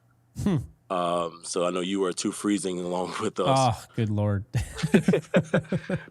And like we were at the tunnel and just hearing Quentin Lake talking to the team, and talk in the huddle right before they came out the tunnel, saying like, I got all of you guys' back, and we support each other. Like, you don't hear that as much as you don't hear that with other teams as much as you do with us. And our social media does a great job of showing that, like the Rams YouTube and Instagram, Twitter, and everything like that, just showing how much everyone supports each other.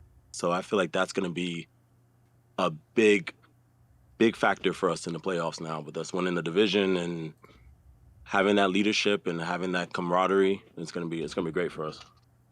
No, I agree. And I'm looking forward to this because, I think people are, I understand it, right? But at the same time, I think people are so surprised that the Rams overcame it. And I just think the eye should be on the prize. Like, they should at least, the goal should be the Super Bowl, but they got to at least win that wild card game. They got to one up what they did last year. There has to be a building block. There has to be steps up a ladder. And I can't stress that enough, because I will not be satisfied with a playoff exit just because they started off 1-4. Like, to me, this team should be better than last year, should improve. The NFC is worse than it was last year. There aren't a bunch of juggernauts. Like, the Vikings, they're beatable. Like, while they are a juggernaut in a sense, because they could go 15-2, they're beatable. The Rams beat them. The Lions, very, very good football team. But the Rams took them to the wire in overtime. They had opportunities to close that game out before overtime. They were down 17-3 in that game. They had A.J. Arcuri at left tackle. He hasn't even seen the field since. You had all those offensive line issues. Puka Nacua goes down the first half.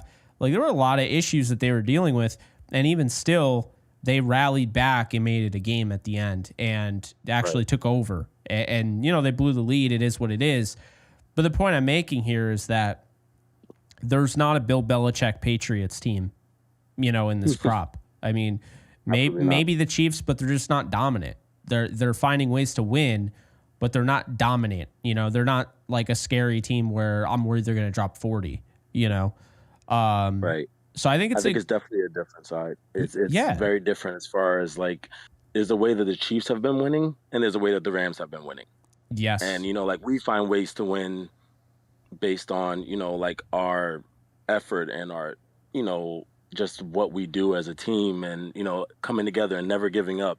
Where the Chiefs, no offense to Chiefs fans out there, but the Chiefs have gotten I won't say lucky, but they've gotten lucky with certain things, block kicks and things of that nature, where they got lucky with the situations where we have just continued to fight the entire game.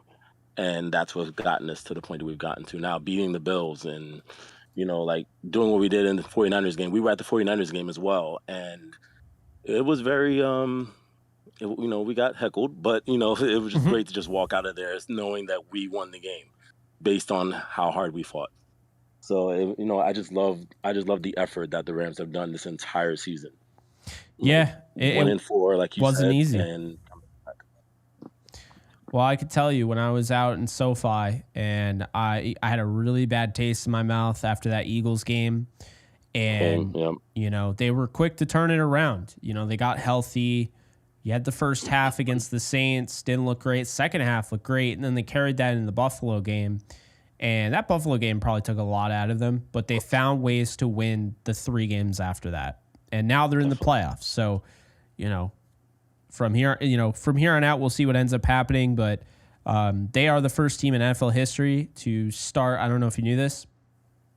First team in NFL history to start with a losing record going into their bye week and go to the playoffs in back-to-back seasons. It's never happened before. That is amazing. It's incredible. But yeah, what are your final thoughts, Eric, before I let you go? Final thoughts are like anything you just want to get off your chest. Keep going with the effort. Final thoughts are, I just hope we just keep going with this effort. I know we will because, again, seeing Matthew Stafford lead the team the way he has, he's fired up this team every single time from the huddles in the beginning of the game. Like, I've seen it live. I've seen it on social media. I've seen, how he just gets the team hype. And, I feel like the way that his mentality is just going to lead us continuous to getting us to hoping for a Super Bowl, hope for another Super Bowl for us. And hopefully as rookies, imagine all these rookies getting a Super Bowl ring their first year. Oh, I know. And I'm excited for it. It kind of breeds a new era because if you started off, you're in the playoffs, the rookie class of last year already knows the playoffs. And now you get this rookie class knowing the playoffs. If you go to the Super Bowl this year, now they know the Super Bowl. It kind of sets that example. So, yeah, I agree, and I hear you. Appreciate you calling in, and we'll talk soon. Thank you so much, Jay. It's my first time, so hopefully I can't wait for more of these conversations. Absolutely, I love what man. you do with supporting the Rams and giving us all this information. Really appreciate it. Well, I hope you enjoyed it, and I appreciate you calling in for the first time. It's awesome stuff. Thank you, man. All right, you take care. You too. Bye-bye. Bye-bye. All right, guys. So, quick word from the lounge before we get into our next guest. Be sure, if you haven't already, I keep throwing it out there. You want to get the $50 Amazon gift card. You want to, sign up. It's free. Just be sure to subscribe to the lounge with Jake Ellenbogen. I'll be doing interviews from football players, actors, entrepreneurs, all of that, musicians. It'll be a fun time. So definitely be sure to check out my other venture there. We're going to be kicking this thing off in a week or two. And the link is in the comment section, the description, the chat, all that good stuff. Pinned. Subscribe. Throw a comment in the community post tab right here. And enter to win. All right. I'm going to keep bringing that up because it's working. We got 458 now. It's hard, guys, when you have 28,000 or 29,000 or whatever subscribers to get those subscribers, niche channel in the Rams to try and go and follow your other ventures. It's not simple, and I understand it. Not everybody's jumping for joy to go and, subscribe to another channel, but I appreciate you guys that do. All right. Let's go ahead and get Jack on here. Jack, my friend, how you doing? What did you do, Jake? Oh, man. It's not, by the way. Yeah, it's been a wild, very wild year. But a fun one. And I guess I just want to know, what are your thoughts now that the Rams have locked up the NFC West title? Well, first of all, if my voice sounds dead, I was just at the Kings game. Very loud crowd there. How's your throat? So shout out to the Kings fan. I should have figured that was coming. Damn it. Oh, man. I guess we'll find it tomorrow. Anyway, the Rams. That was. Thank God we got other results to go our way. For once, it feels like the most typical thing that we would get 3 of the 5 teams, or we would get 2 of the 5 teams. We need 3 wins of the 5 teams. It's such a stupid, weird scenario, but oh, I know. We basically if the Falcons lose that game or win that game, and we're thinking, oh great, of course, that's how it turns out. But I'm just glad that the results went our way for once. It's nice to not have to stress next week. Obviously, I'll still watch the game next week. It's not like I don't care about that. And I think it is still kind of there are still parts of it that are important next week because some guys like Jordan Whittington might get more play time. Emmanuel Forbes might get more play time. Stuff like that. Guys like that who don't get used that often might get more play time than they're used to. And some of those people might use that to make a case to Sean McVay and say, hey, you should play me during the playoffs.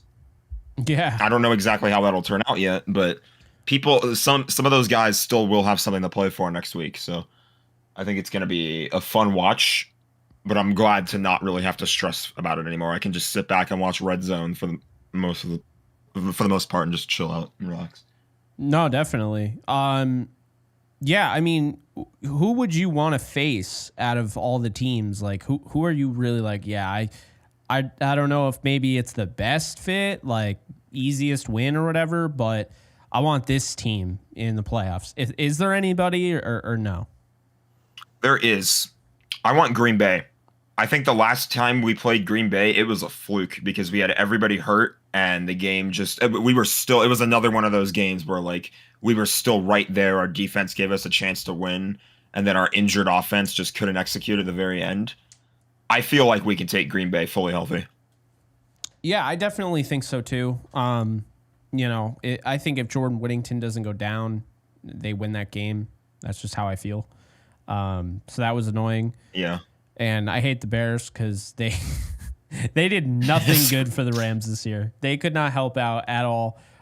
Just kidding. I don't hate any teams, and that includes the Lions. I want revenge, but I don't hate the Lions anymore. I've evolved. No longer a hater, Jake. I just hate. He's evolved. I hate when there's like, I think the biggest pet peeve of mine is when people push narratives that, just stupid narratives that don't even make sense and, don't have any reality behind them. Just straight lies. I think that's what I hate more than just teams. So that's where I'm at. But exactly. No, I agree. 100%. I've dealt with that before. Who do I think they'll play? I don't even know, honestly. It could be just about anyone. I don't even know what the playoff picture looks like right now. Well, yeah, I hear him typing away. I'm looking it up right now. Exactly.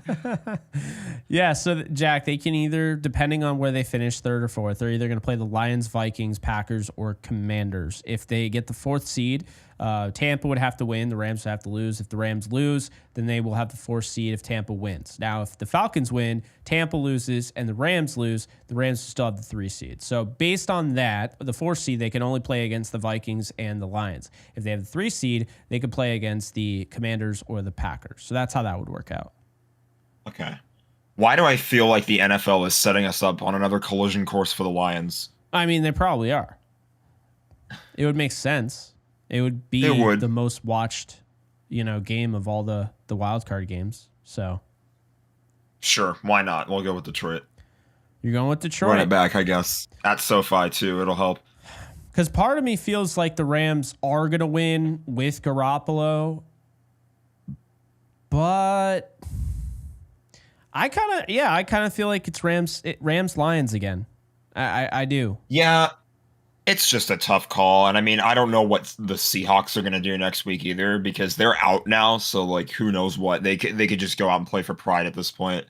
So, they could play starters. They might not. It might be tough to tell what direction that goes in. But, yeah, you never know. No, I hear you, man. Appreciate you calling in, Jack. We'll have to play some games soon. Indeed. It's been a pleasure. Of course, man. So, I want to... Oh. I'm going to go rest my throat now. Oh, Jesus. All right, man. You take care. Those jokes never die. You take care, too. See ya. All right, later. All right, guys. We got, let's see, 1, 2, 3, 4, 5, 6, 7, 8, 9 more callers. Got to do it. Shameless plug. The Lounge. Be sure to check it out. Of course, the link is in the chat. It's also pinned in the chat. Giving away a $50 Amazon gift card. I'm going to keep saying this. It's working. People are subscribing. So, yeah, be sure to check that out. Now we move on to our next guest here. And that is going to be, let's see. P-Train, you there?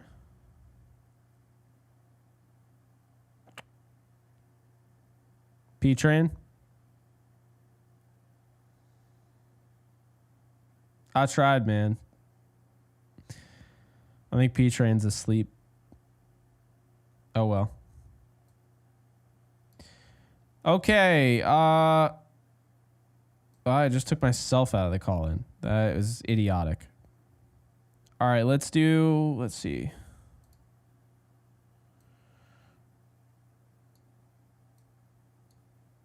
What the hell is going on with Discord right now? Grykor 19. How we doing? Hello? How's it going? I'm doing good. How are you, Jake? Good, man. Appreciate you calling in. Jake, last time I talked to you was at the Eagles game. I was going to say, you sound really familiar. You sound like somebody I've talked to before. But I didn't think... This is the first time on Discord, if I'm not mistaken, right? No, it's not. I called last year after the Bengals game. Oh, okay. Actually. Oh, my God. That's a throwback. Week 3? Yeah. Damn. Yeah. But we met at the Eagles game at RWO. I don't know if you remember. It was my wife and I. I know you met a lot of people that day. Yeah, of course. We met towards the end. No, I remember now. I do. But yeah, I appreciate you calling in. What are your what are your thoughts, takeaways from this season now that, we know that the NFC West title is locked up? Look, Jake, I got some thoughts, all right? I got some thoughts. Mainly I want to talk about this game coming up next week. This is for the 3rd seed. And I don't know. I feel like I'm the only one that thinks that's a big deal. Because if we lose, we're 4th. We win, we're 3rd. And that's a big difference, especially if we play Washington. Mm-hmm. I mean, I prefer playing Washington. And also, we would have a better chance of having home field twice if we are 3rd seed. That is true. Don't forget, when we won 2021, we had home field twice. The only game was against Tampa where we didn't. And if we're 3rd seed, then if we make it all the way to the conference finals, there's a good chance that happens again. And there's a big difference between 3 and 4. I mean, Detroit could be 5th seed. The Packers could be, what is it? The 6th seed. Yeah. Yeah, exactly. So, I don't know. What do you think? I'm not saying we should go balls out with Stafford and everybody. But I do think we need to try really hard. Maybe play some starters. I think the O-line is important. But like you said, I already heard you in the beginning of the show. You said, don't play anybody in the O-line. I don't know. I'm a little conflicted. What do you think? I mean, normally I would just say just roll because you can just pretend this is a game that you need to win, right? It keeps you, on the path and you feel good and there's no rust or anything like that. But this season has been non-stop injuries. It was that way before anything. I mean, you go back to Darion Kendrick, that was the first injury of the NFL season, out for the season. The Rams have just been beaten over the head by injuries, and while other teams have recently been beaten over the head by more injuries, like the 49ers and the Lions, it shouldn't, kind of discredit what the Rams have been through. So I think just seeing the hits Matthew Stafford has taken, I'm a little concerned. I think giving him some time could really go a long way. So normally I would be on your side and saying, yeah, let's just keep the starters playing and whatnot. But to be honest with you, I'm actually of the belief that they should rest all their starters. I think you have to buy into your talent enough and your coaching staff enough to maybe win that game with Jimmy G. And I just think it's so important. I think health and availability trumps everything. And so that's what I would say about that. I would say also, if you believe you're one of the best teams in the league and you believe you're drafted well and you got all this, depth and talent, well, then there should be no issue, coming through, with that. So those are my thoughts on that. I don't think there's a right and a wrong answer though, because there's a reason for both. It's just an opinion-based thing. There's no way to know what the right thing is because let's say there's no injuries, all the starters play. Was that a bad decision? Now they're probably more fresh for next week. And what I mean by fresh is that they've actually played instead of just, no rust. There's no rust, cobwebs, all that. Yeah.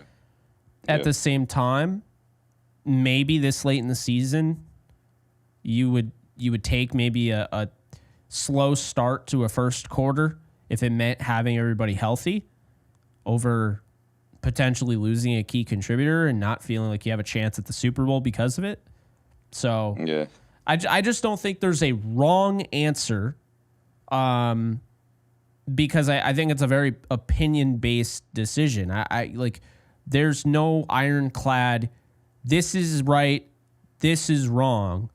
So I agree with what you're saying. Like, cause the thing is for me is when I really like hardcore disagree with something, it's when I really can't understand the idea of it. Right. I get the other side of it. I was on the other side of it last night. Then I slept on it and changed my mind entirely. So yeah, I mean, I could sleep on it and change my mind, right before the game. But but yeah, I think as of right now, I feel really, confident in saying personally for me, I just want to get these guys some rest, and if that means that you have everybody healthy for, the wild card game as opposed to not, then I think that's the right move. It is the most important thing. You're right, for them to be healthy. But what do you think Seattle's going to do? Do you think they're going to play they're their playing starters? it all out. Do they really care? Yeah? Oh, okay. Which I also think is something to keep in mind. You're playing a frustrated team that some of them feel like they were cheated out of an opportunity to go to the playoffs. I mean, we saw the Derek Hall tweet out there complaining about the referees, the first down that wasn't Puka Nacua.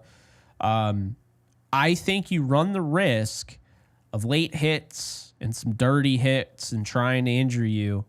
It's a rivalry game, and you're going up against a team that you just beat out for the NFC West title. And in most circumstances, the runner-up in a division like the NFC West would be in the playoffs. They'd be in the wild card. But that is not what happened this year. So this is a team that lost to you in overtime on their turf. I think they're going to bring it their all, but I think when you deal with, you're talking about guys like we saw, DK Metcalf push Akella Witherspoon in the back last year. Like, this is a team I would not be surprised if they took some extra shots. And if you play your starters, expect that. Expect Matthew Stafford to get popped. Expect, them to dive into Kyron Williams or Puka Nacua's knee. I mean, that is the thing, I'm not saying they're a dirty team, but you have to understand the situation at hand. You're playing a team that there could be a lot of tempers flaring in that game, knowing this team is just playing this game and they're going to the playoffs regardless. And this is our last hurrah. Yeah. I think you're right. And I think it's going to be a really difficult game to win. But it's going to be rewarding if we do, especially if we win without the starters. That sounds amazing. But I hope they play Whittington. I hope they play Tutu. I want to see them play.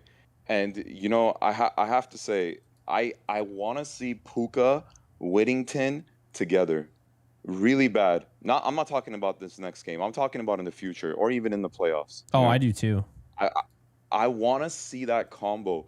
They are so much alike, and they kind of move similarly. They run good routes. They're tough.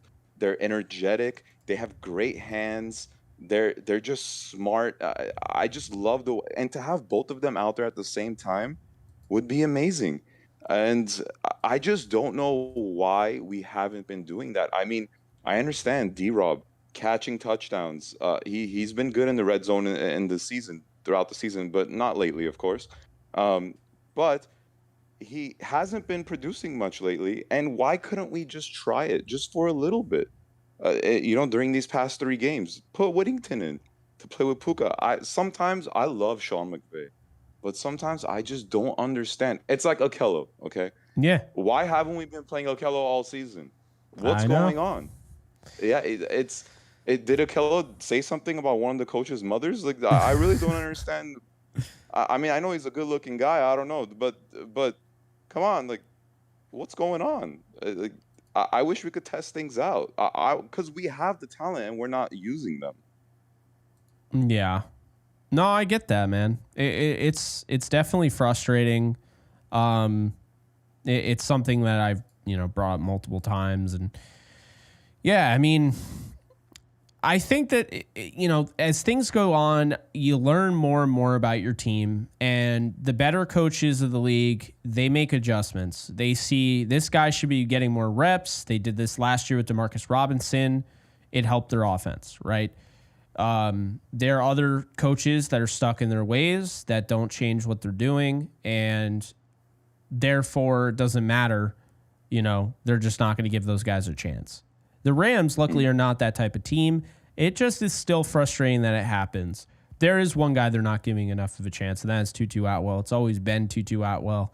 I don't know what the deal is with him, but yeah, man, appreciate you calling in, and look forward to talking with you hopefully next week. Thank you, Jake. It's always great talking to you. Likewise. You take care. All right, man. Take care. All right. Later. Okay.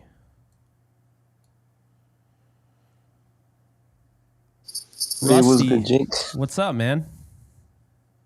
Nothing much, just enjoying that we are NFC West Division champs, if I'm correct, because I've been told that the Rams are complete dog shit, and all these division rivals saying, we ain't gonna amount to anything, and yeah, we completely just shit it all over them, and we got the last laugh, and screw the Niners, screw the Seahawks, and screw the Cardinals. Just happy we did all that. And I hope you can talk your shit once in the NFC roundtable, because you're basically the king there. Yeah, it should be. It's a different thing because, I mean, last year when we did the NFC West roundtable, it was around this time. A lot of people forgot that. We started very late. The Rams went off to, they got on a good run. And then, of course, they went to the playoffs. And we had two teams talking about the playoffs. We had the 49ers and the Rams. Now it's just the Rams. So for the foreseeable future, it's going to be draft talk and the Rams playoffs. So that's a cool feeling. It is.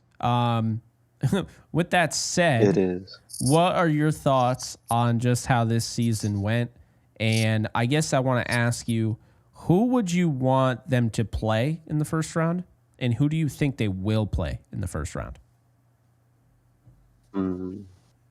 Well, first of all, I had my doubts the first couple, week 1 through 5. I was a little pissed off the way we managed to lose the games, just how stagnant we looked. The defense looked, well, what do you expect from the rookies? And yeah, a lot of doomer mentality.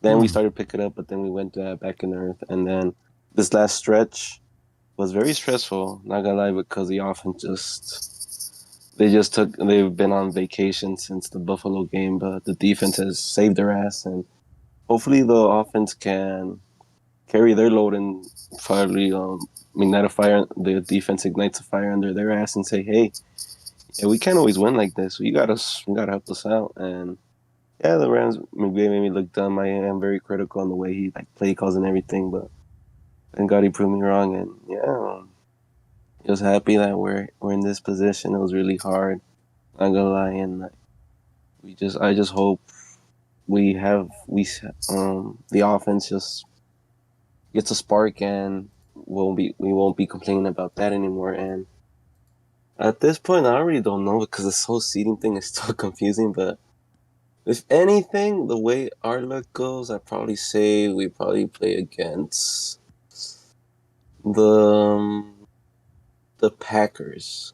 I have a feeling that, but we can play the Lions, which I want that run back. I want to humiliate Kirby Joseph, and hopefully Higby rocks his shit when he has to cover him. But yeah, it's like it's a total it's a free for all at this point. But I most likely see us playing the Packers. I'll be shocked if we play the Commanders, but as you said, the whole seeding we have to win against Seahawks next week, but also other things have to fall into place. But either way, whoever we play, I'm just happy to get that run back. If we play the Packers, I hope we beat them because they were talking mad shit the first time they beat us, and they're very high off the win because we were injured. But hey, they're like, it doesn't really matter. You should win no matter what. It could be the same, and I could literally say the same thing about today. They're like, oh, we didn't have Jair Alexander, we didn't have all these players. You should have still beat the Vikings. No excuses. And then the Lions. Yeah, pretty much. I'm just ready for them, the fans, to be like, excuses, excuses, excuses. Then the Rams be like, hey, you didn't give that to us, so shut the hell up. No, I get it, man. I appreciate you calling in. Any final thoughts before I let you go? Yeah, I'm excited for next week. We're gonna see Jimmy G in action. We're actually gonna see our basically our left guard actually play Jonah Jackson. We pay a lot of money to, so that should be fun. And yeah, I'm just happy. I just hope Puka eclipses 10 yards because that's literally all he needs to get 1K and just sit his ass down. I'm not risking injuring him just for a meaningless game. And yeah, that's pretty much my hope. Yeah, we'll see. I mean, I will say I wouldn't rule it out for them to throw him in there for a play, get him his 100,000. Imagine 100,000 yards in the season. Get him his 1,000 yards in the season. I mean, that stuff matters when you talk about Hall of Fame voting and stuff. People still hold 1,000-yard seasons in high regard. So I wouldn't personally do that just because I don't want to, now you're putting him out there against a rival. He got kicked out of the last game. I wouldn't personally do that, but I could see them doing that for just the 11 or 10 yards he needs. But exactly, that's all he needs. He doesn't need more, and then just sit him out. Because I know someone will try to hurt him. I just know it because Seahawks really have nothing to play for. And I wouldn't be surprised if Ernest Jones wants to give us one last FU. Because, yeah, we traded him, and guess what? His ass is out of the playoffs, and we're in. So, toodaloo. Yeah, man. Well, hey, appreciate you, and we'll talk soon. All right. See you, Jake. Later, Rusty. Yeah. All right. So, let's see here. We got 1, 2, 3, 4, 5. Okay. Let's go with... before we do that, just a quick reminder, everybody, if you haven't already, my new show, The Lounge. So we got 5 more people. I'm assuming P-Train is asleep. So... I brought him on 3 times. I could try him at the end, see if he is awake. I don't know. But let's go with Will. Will, long time no talk. How the hell are you, man? Yo, what's up, man? I'm good. How are you, Jake? I'm good. It's nice to talk with you again. Yeah, man. What are your thoughts on this season? Dude, it's awesome. Feels a lot like last year. 5-game winning streak. I know that a lot of people are, depending on the game, it's kind of like, oh, we barely beat the Cardinals, or, we barely beat, the Patriots, going back to the first win of the win streak. But to me, it's like when you win 5 straight, it doesn't really matter how you slice it. Like 5 straight is 5 straight, and good teams find a way to win those games consistently. So, I'm feeling good about the team. I'm still trying to find out like how real this defense is, because I know they've been playing a lot better, but the offenses, I guess you could say, to be fair, haven't been that great that we've been going up against. So, but I mean, I think either way, it's definitely improved. But yeah, man, I feel good. I feel good. Obviously, the offense is slightly concerning, but I have faith that they can turn it around. So I feel good, man. No, that's awesome, man. I definitely feel pretty well as well. Who do you think they're going to play, in the first round? And who do you want them to play? So I'll answer the second question first. I would love to play Green Bay or Washington. I think, some of the callers have said it already, but Green Bay, I feel like when we played them earlier this year, obviously we were banged up. We were more injured than they were. I know they were missing a couple guys too, but we were missing like more of our key players. And that was a game that I really think we could have won. So I'd love to see them again. I wasn't that impressed with them today. And then Washington, obviously with a rookie QB, although he is, really good, but still it's a rookie QB. Their defense isn't that good in my opinion. So I would love to see either of those teams. But I do think most likely what's going to happen is, since we're resting our starters, we'll probably drop to that 4 seed and play Detroit or Minnesota. Yeah, I think they're going to play Detroit. I do think Minnesota is going to win that game. I just have a feeling. I know the NFL probably wants that. Yeah. So yeah, I'm sure. We will see in that regard. But Will, any final thoughts before I let you go?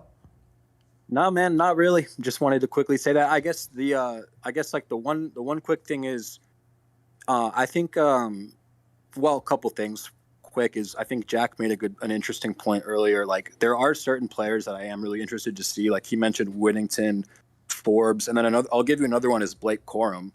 Yeah. I'd love to see how he does if he's just going to be the guy for the whole game, to see if he can kind of show McVay like, hey, I'm good enough to be getting a few more carries that I'm getting. Not that he would take Kyron's role, like, obviously, but just to be getting more of the share. And then the other thing is, like, I'm like 85% sure or something around there that we'll rest starters, but I'm not 100% sure, because I think seeding does matter.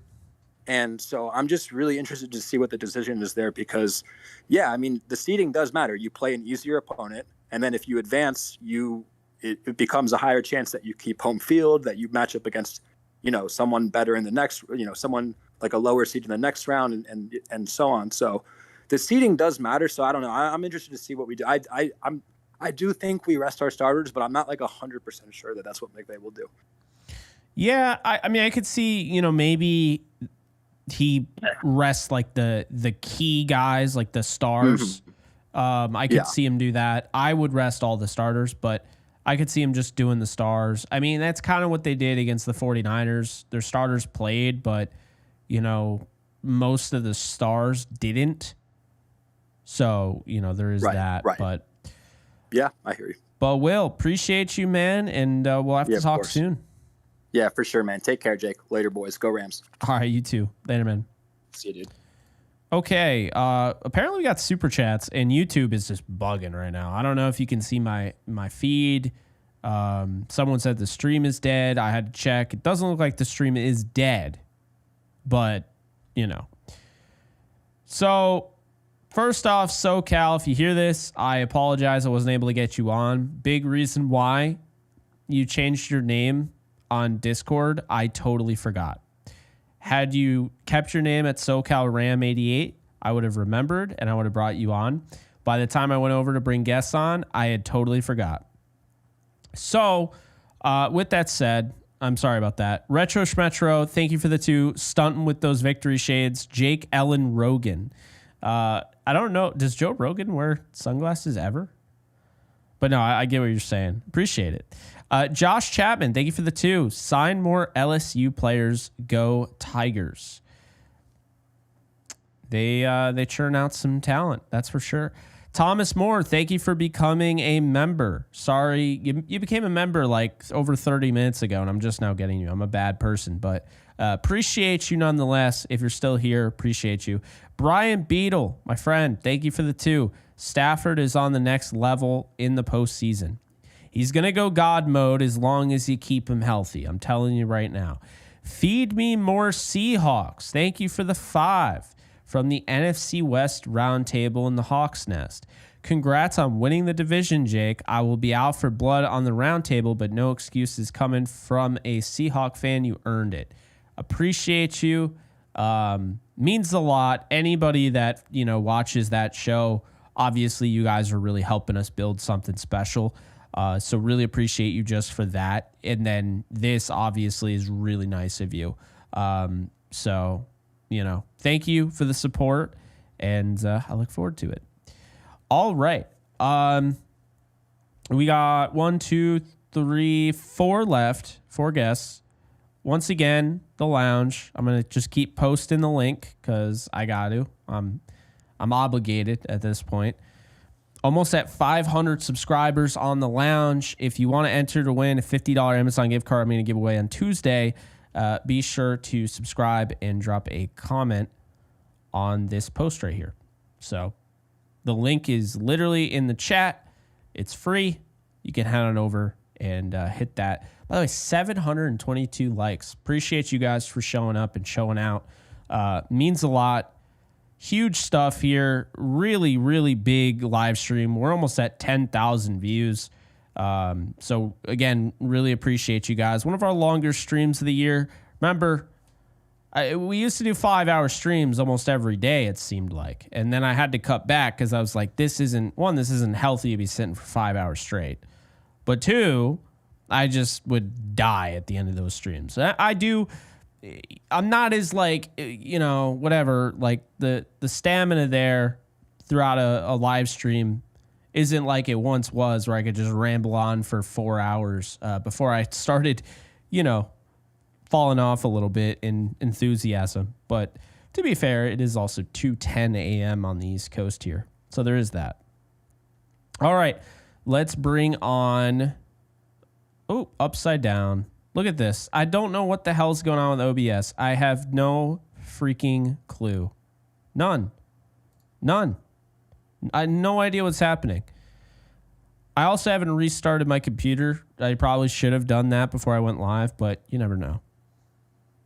Hey, you just laugh, man. I mean, what the hell am I supposed to do? You just got to sit there and laugh. It's a nice production. I got great lighting. I got a great microphone, camera. I got the community. I got the chat going, buzzing. We got over 10,000 views. Still have over 490 concurrent viewers at 2 a.m. But technology will always screw you. It will help you, but it will also screw you. So, you just kind of roll with the punches, man. I'm not a very serious person. This isn't an ESPN work desk. So when I see shit like that, I lose it, man. That shit's hilarious. Like, why the hell is that happening? I have no explanation. I could look it up a zillion times. No idea. Anyway, let's move on. We got Elandiado, if I said that correctly. Appreciate you. Oh. Did not want to be a part of the show because I just threw him in, bounced immediately. So I understand, but don't say I didn't add you. Chach Pichardo, how you doing? Now, this guy Chach, I'm going to tell you right now, he gets a lot of shit in our Discord, which I don't like. I think people should knock it off. Stop being a bully, first off. Number 2. He gets a lot of shit in the chat. I want to make this very clear. This is somebody that supports me on this channel. He supports me on my Yankees channel. He's going to support me wherever I go. He's already told me that, and he showed me that. He's in every single live stream, whether I'm live streaming at 4 a.m. or 4 p.m. So no, we're not going to ban him. We're going to stop giving him crap, and we're going to let him be. He's a Cowboys fan who supports my stuff.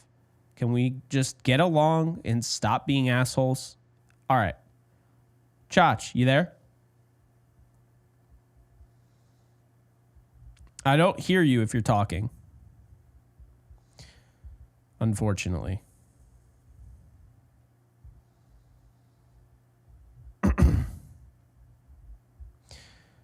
Yeah, I can't hear you, man. I don't know what's going on.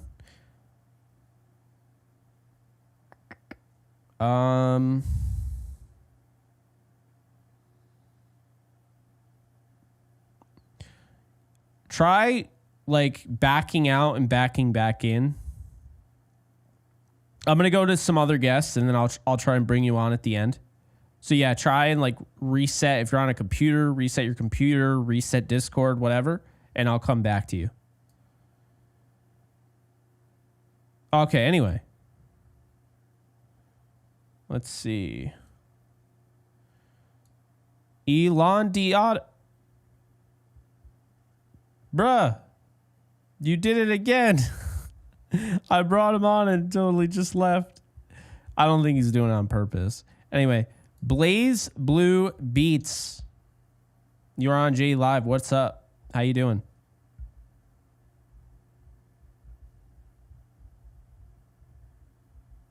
You there?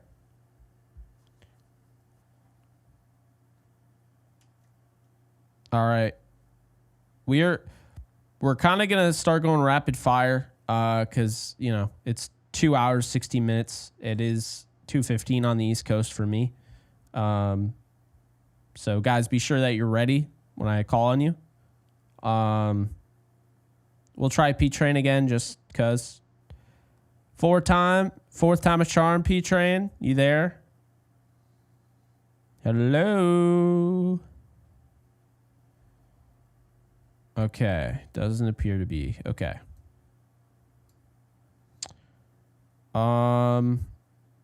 Let's see. Okay. Back to Alon Diop.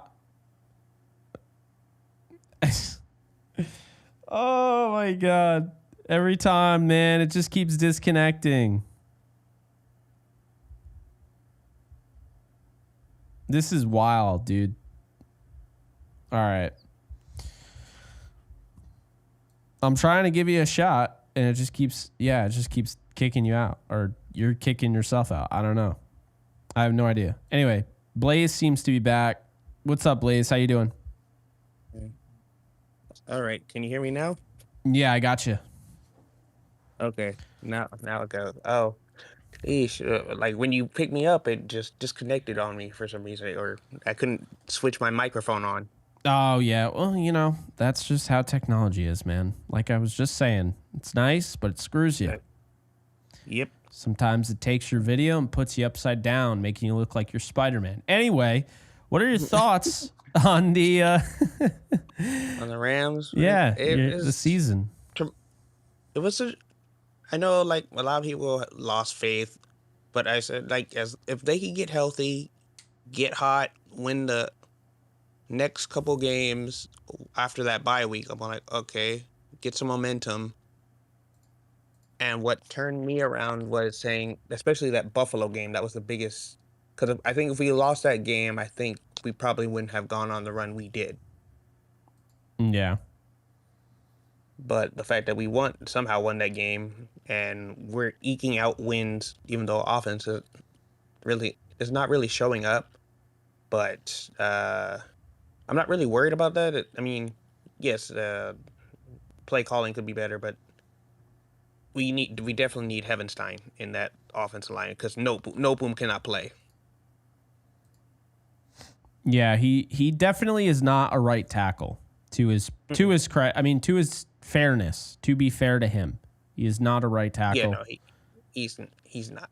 They just continue to shove him there, but he's lucky Stafford, because that guy came off the edge. We were at the game when he came right off the edge and hit Stafford blindside. I was going like, oh, he probably fumbled that ball, and then Stafford was able to just pitch it down to the ground. I'm like, that was your man, no boom. You almost got your quarterback killed. Yeah, I know. It's a bummer. I like him. Homegrown, one of my first interviews, but he just is not a right tackle. and really can only play left tackle or guard, and both are plugged up, so he just doesn't really play unless there's an injury. And of course, it's at right tackle. Who do you think they play, and who do you want them to play in the playoffs first round? Here's the thing with me. It's like I understand like you want to rest your starters, but I think if they play like I mean, depending on how Seattle takes this into this game, if they play their starters, I don't know, but I would think I'd rather Rams be the 3 seed, because in that way, in case say we play Washington, we beat Washington or something like that, and one of the other teams, or like 2 of the other wild card teams, make an upset, we probably get another favorable matchup at home. Yeah. No, that's definitely fair, because the interest in being the 3 seed, if the Eagles lose and the Vikings lose, or the Lions, whoever's that 1 seed, you have a chance to host the NFC title game. Yeah. Whereas the 4 seed, it gets a little more dicier. Like there's probably somewhere that somehow you could do it, but it's less likely than if you were the 3 seed. I do agree. Yeah, but the way you put it though, when I'm thinking about it, if they do fall to the 4 seed, that would play a favorable, especially for like, since we do all right in cold weather, but if we're the 3 seed and we win, and obviously if Philadelphia wins, we got to go to Philadelphia in December and January, cold weather, who knows, snowing or something like that. Yeah. I don't like our chances with that. No, I agree. And, it looks like, I mean, obviously Washington wins 1 more game and the Packers are locked in as the 7 seed. And so, 7 seeds typically don't do well, but yeah, that's the thing, is like, so the Eagles would likely win that game. Just because they'd have to go on the road. The good news is you're not going to Lambeau. And to your point, if you go to again, what you're saying, if you're the 4 seed, then you would play the strongest seed, which would be the which Lions, would be Detroit or Michigan, the Vikings, or Minnesota. Yeah, they're both domes. Exactly. So there's a lot there that can kind of coast you, because really the only open air opportunity would be is Philadelphia or Tampa if they get the 3 seed. Yeah. And but playing in Tampa, it wouldn't be an issue. Playing in Philly, in January. We've played in Tampa before. Yeah, playing in Philly in January would be concerning. Yeah. So, yeah. No, I agree with that. So, who do you want them to play? I think for me, matchup wise, I think Washington is probably the team. I mean, obviously Philadelphia with Saquon Barkley worries me, but playing against Jaden Daniels with him as a mobile quarterback, kind of, we don't really do good in containing mobile quarterbacks. I mean, Murray was able to run kind of wild against us, and Josh Allen, when he did use his leg, did the same thing. So that kind of worries me. But I think the favorable matchups would be Green Bay, Minnesota, and Detroit, because we played Minnesota, beat them, took Kyron Williams to fumble against Green Bay and a Stafford turnover for them to beat us, and we took Detroit to overtime with a banged up offense line and no Puka Nacua. Yeah. So I think those are the favorable matchups. Washington is the biggest threat to the Rams, and obviously Philadelphia. But Washington worries me a lot because of Jaden Daniels, of his arm and also his mobility. No, I hear you. I mean, it's not going to be easy no matter who you play. There's no easy win. I know people are going to get into the process of saying that. I don't think anybody's easy. Mm-hmm. Oh no, it's one and done. The NFL is like anything happens. We've seen it this year. I mean, Arizona was supposed to beat Carolina last week, and Carolina's been playing. Hey, they've been playing good, and they beat Arizona. So Yeah. anything can happen. No, that's true. But man, appreciate you calling in, and we'll talk soon. Yeah. One more thing about your favorite player, Ahkello Witherspoon. I will say this: he's not. He gets picked on a lot. I will say that he gets picked on a lot. Mhm. He gets, especially when they're doing quick breaks, he gets beat a lot, and he ends up stumbling. Because I go to games, I've seen him plenty of times. That's the one thing about him he struggles against with coming out of the breaks and everything like that. Now he can run stride for stride, but like I said, those quick breaks, that's where he gets beat at. Now he's made two good, incredible interceptions. I remember last year he did that incredible interception against the Eagles, and then this week he snagged the ball barely before it hit the ground and made sure he had kung fu grip and made sure the ball didn't move. But I think that literally saved him from being criticized. I think that pick, because I think a lot of people were gonna light into him because of how many times he got picked on, gave up a couple plays and everything. Especially that interception with where Kitchens got it. My question is, why was he just standing there looking at the ball instead of trying to bat it away? He just stood there, looked, and almost let I think that was Harrison almost catch it. Because he was boxing him out and knew Kitchens was there and told Kitchens to bat it down. Okay. Yeah, if that is, but from, because it was right towards us where we were sitting at, and granted, yeah, he could have been boxing him out, but from our angle, it looked like he was just standing there, and he was off to the right side instead of it. If he was in front of him, I thought that would have been a lot better, because we saw a play like that against Green Bay where he just let the ball go right over his head. Well, that play was different because they had him playing safety, which he's never played before. I just thought it was a bad, poorly called play. So when he's trying to come over and play safety, that was actually, I don't remember who was on the coverage, the corner, but that was just a bad play all around. Like, I know Quentin Lake got in there. Like, that was just a broken coverage play. Yeah, it was. I think it was him or Lake or something. Yeah, well, Witherspoon was underneath, and then Lake was on over top. I think it's something like that. Yeah, so it was one of those plays where it was kind of a crapshoot. They had him playing safety for whatever reason. Lake was playing corner. Never call that play again. But as far as like the claim that you made about Kello getting beat on the quick stuff, he's playing the inside. Because last year he'd get beat on the those quick slants, and now he's basically taken away the quick slants. So he's not really getting beat. He's literally he's essentially pushing you towards the boundary. So there's no yards after the catch. He only gave up 2 yards after the catch yesterday, and 3 catches for under 40 yards. So I think people that were picking on him, or at least plan to, just aren't aware of just how good of a game he truly had. And, since he started, he became the starter against the 49ers. And even since he became the starter at the end of the Bills game, he has been dominant. He really has. And I think he's taken for granted. And I don't think a lot of people realize, at 6'4" and, kind of the length he has, he plays the position differently.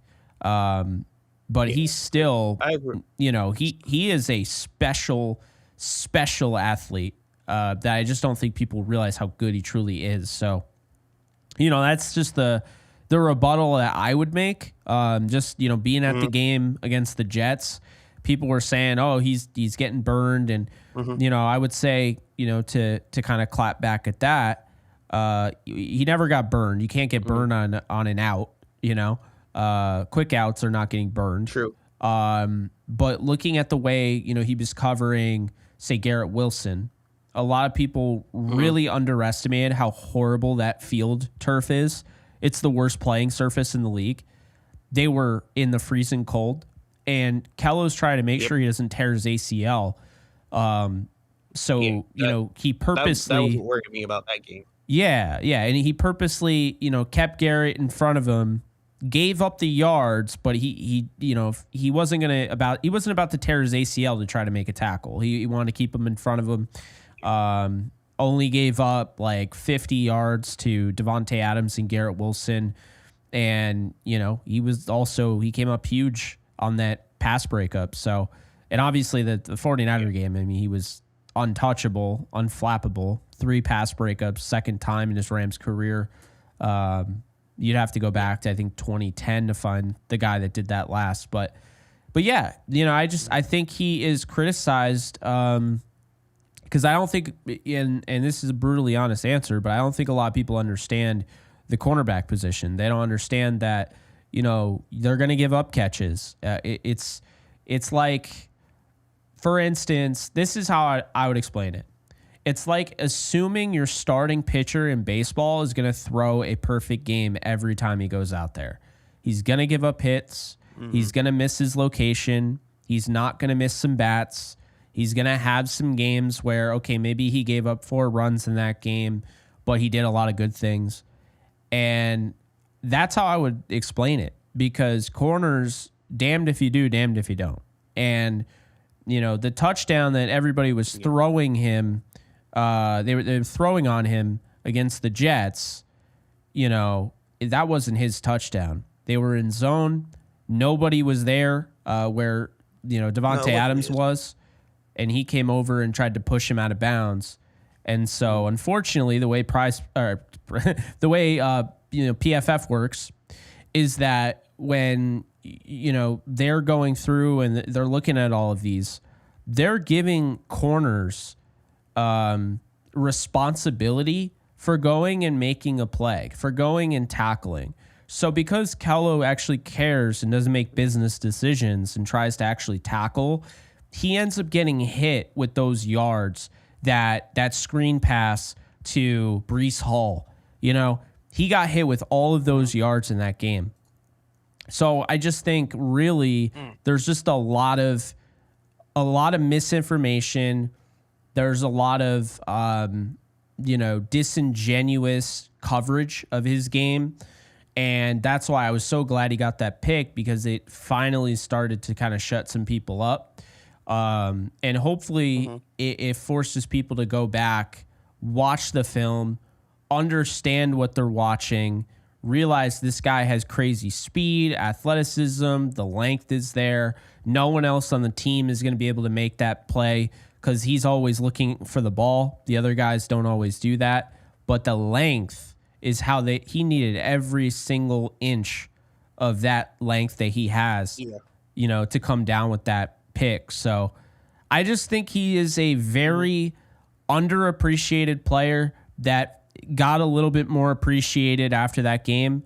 I just hope it keeps it up, because I understand they had Jalen Ramsey and those were big shoes to fill, but Kello's filled them. He started over 20 games for this team. He's never missed a game due to injury.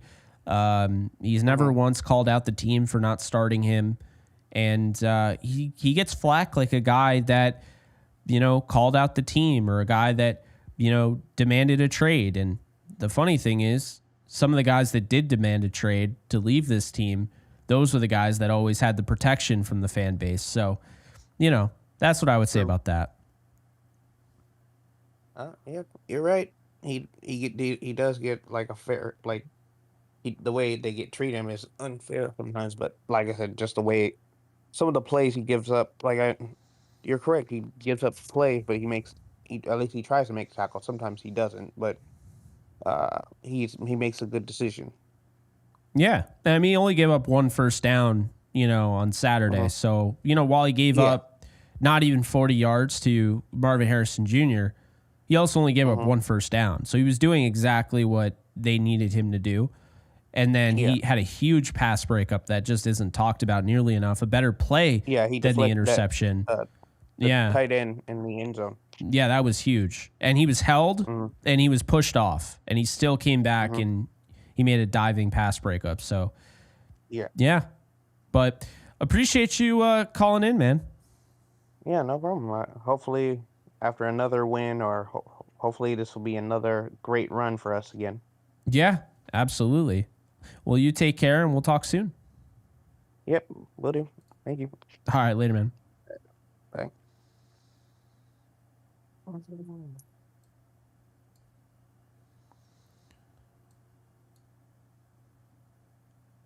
Okay. Elon Diato 98. Are you there? Yes, sir. I've been having issues. Can you hear me? I hear you. Oh man, thank God.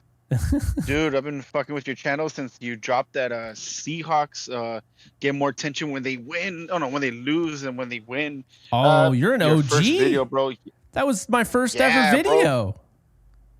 Dude, I know. It's crazy because I used to work at a sports store at the mall, and I remember, man, I wish there was a YouTuber. And then on my feed, you post a fucking 10-minute video. I forgot how long the video was. I was like, finally, someone who fucking gets it. You feel me? Yeah. But man, oh man, if I could have a word for this fucking season, is a roller coaster, bro. I still remember seeing the final score against the Packers, and I was like, no shit.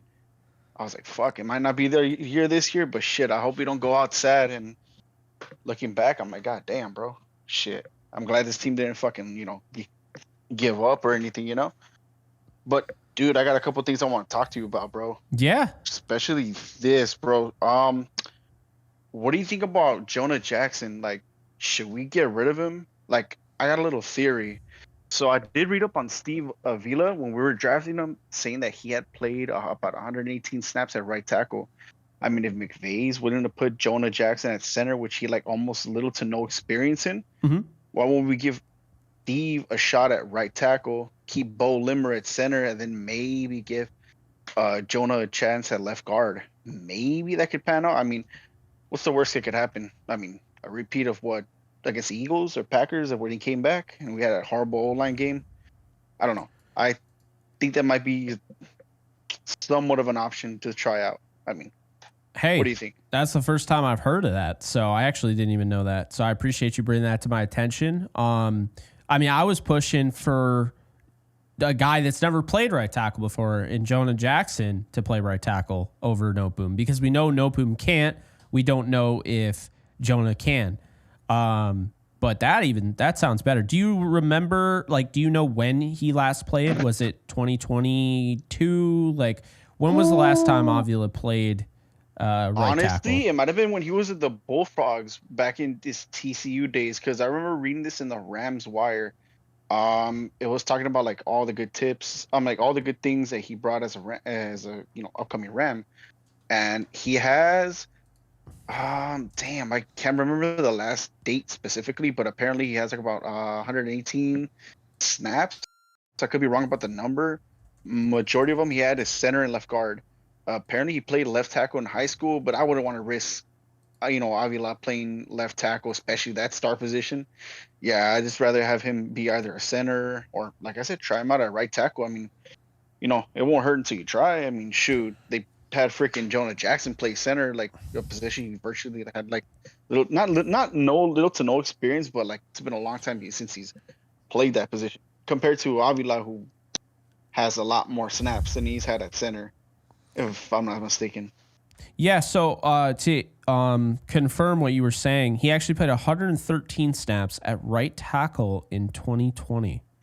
So good find. I don't know if they would ever put him over there, but it does beg the question. If this was Rob Havenstein's year, let's just say it is, you bring back Allard Jackson at left tackle. You got Jonah Jackson at left guard. You got Bo Limmer at center. You got Dotson at right guard. And you got Steve Avila at right tackle. Avila's 6'3", 332. You'd like him a little bit taller, I guess, on the at tackle, but I mean, hey, I see the vision. I'm not saying that I would do it, but I do see it, and in a pinch, I definitely would do it.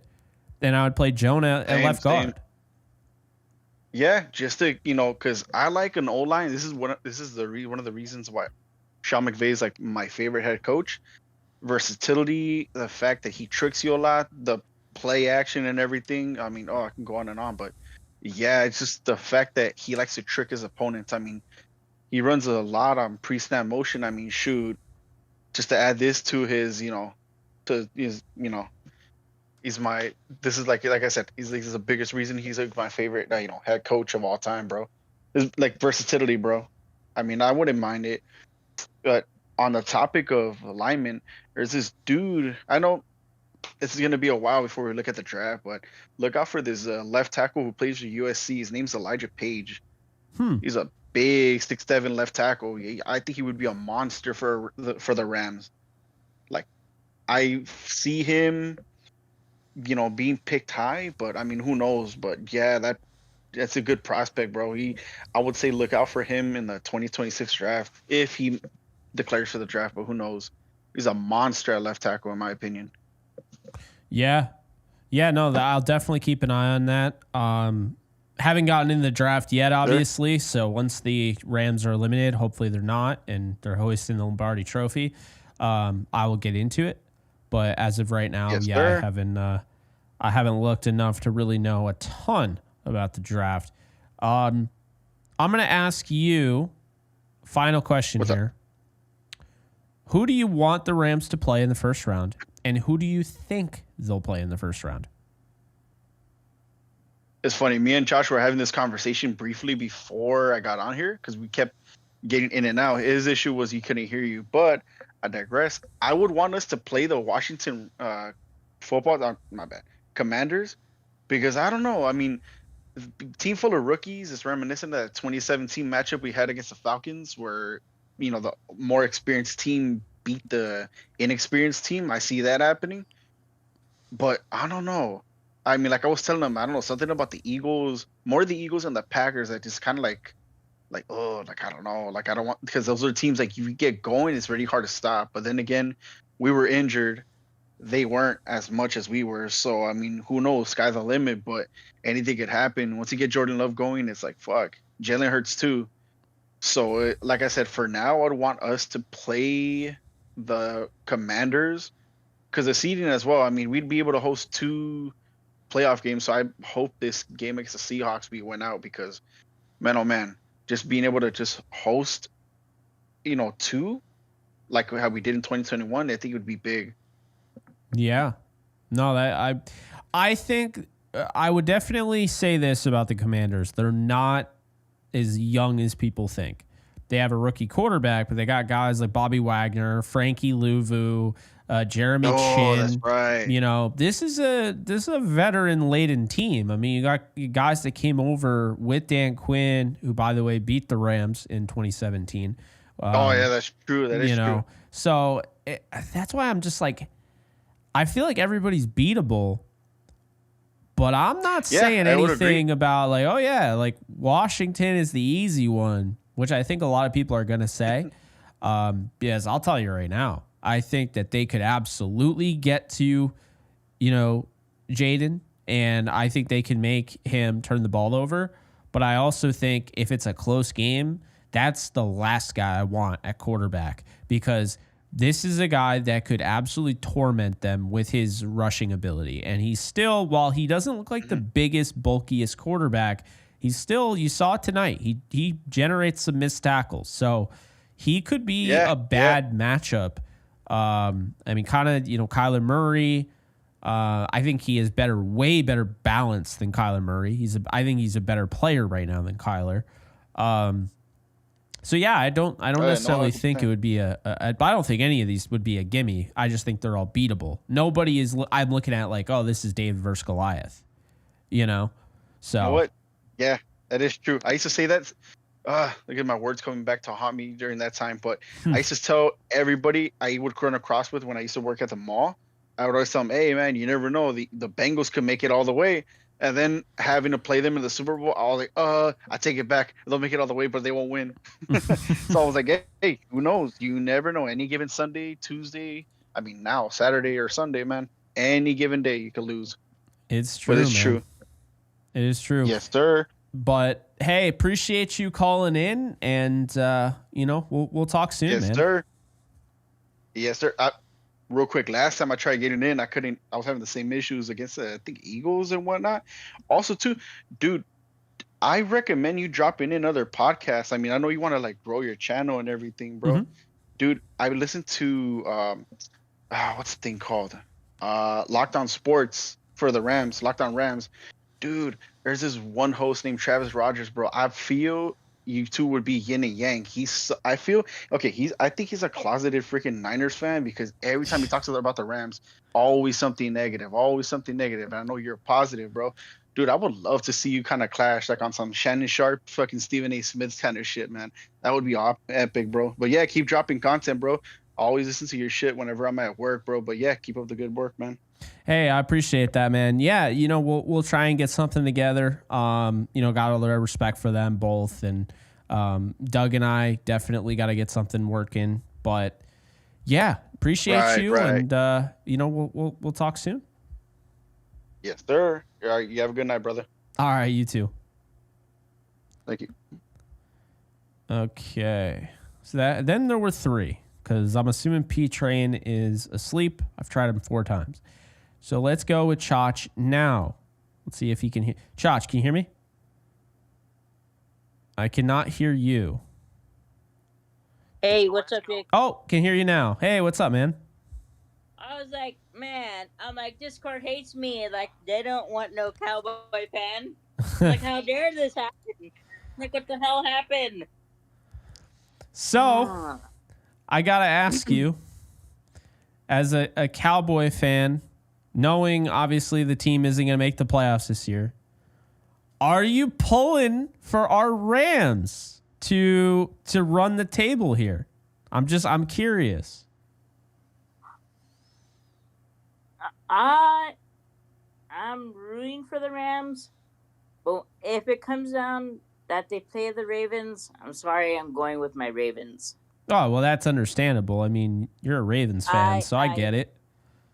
I mean, wait, Jake, do you know who the Ravens play? As of right now, you mean next week? Oh, next week. They play the Browns. Oh, we'll beat them. I mean, I would think so. Browns. If we lose to the Browns, I'm like, okay, team. I'm like, we lose to the crappiest teams. Come on, team. Yeah, that would be. Yeah. Well, it looks like you'll be going up against an LA team. If everything holds, it would be Baltimore taking on the Baltimore taking on the Chargers. But I gotta ask you, what are your thoughts on, like, how far do you think the Rams can go, and who do you think they play in the first round? I think you guys are gonna play probably Washington. Mm-hmm. And I was watching the game. The way Washington was playing, I mean, their defense is okay. I just tell people, I just don't think they're gonna go that far. I think you're gonna beat them. They're gonna be like one and done. I'm hoping. I will take that, Josh. And then, thank you for backing me up. Oh, of course. I'm like, I don't know why I get hated. I just didn't want to watch. I didn't want Washington to win. I'm sorry. I just didn't.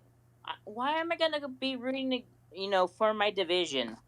No, I get it. I mean, it's your prerogative. People don't have to, like, that's my thing. Like, when people are going at you and they're throwing shade at you and they're bullying you, first off, bullying is not cool. But second, I mean, you're in all my live streams. So I recognize that and I appreciate you. And I don't care what anyone says. You're a good dude. There's nothing you're doing that is bad. So just I maybe need to tone down my cussing, but when people go so do a lot of people at me, it's over. I tell people, when you piss me off, it's over. I start to cuss. I will get frustrated and start to say something stupid. And yeah, but you haven't said anything too crazy in our Discord, so just keep being you, and maybe you can enjoy this playoff a little bit. And I'll tell you right now, if you're rooting for the Rams, I don't think the Rams fans in the Discord are gonna have an issue with you. So, well, I'm just saying. But if it comes to a team that I might think the Rams might not beat, I might go for that team. But I think you could beat the Vikings. I mean, maybe. I mean, the Vikings, that's going to be a good game if you play them. Mm-hmm. Eagles might beat you because I don't know that. Damn, unless unless he doesn't play, you could beat him. Their backup's okay. I mean, he's not the greatest, but Yeah, And I mean, then- I like Pickett. I thought he played well today, but and then after the game was over, I heard the commentators. Oh yeah, Rams and not Rams. I mean, Cowboys and the Eagles were going at each other in the tunnel. I'm like, oh my god! I'm like, oh I man, thought it was funny. I'm like, what guys? Are we having a battle royale in the tunnel? I'm like, guys, chill. I'm like, why are you f***ing? well, I appreciate you calling in, man. I'm gonna get through the rest of these guests and then call it a night. But I'm tired. I was hanging in. I almost fell asleep. well, I appreciate you hanging in there to get on the call in. So appreciate you, All right. Chach, and just keep being you. I'll be on YouTube. Sounds night. good. Later, man. Later, bye. All right.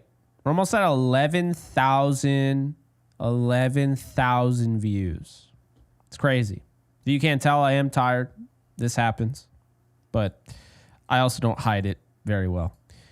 Before we bring in the rest of our guests, shameless plug for my new channel, my new show, The Lounge. I'll be bringing on actors, musicians, entrepreneurs, YouTubers. Could have probably gone with the entrepreneurs there, but bringing on all sorts of people. Some guests that you might not even, expect. Already have a bunch of stuff lined up. So if you want to get in on the action, definitely head on over to The Lounge with Jake Ellenbogen. And if you follow, or rather subscribe, then you will get, you'll be entered to win a $50 Amazon gift card. So be sure to do that.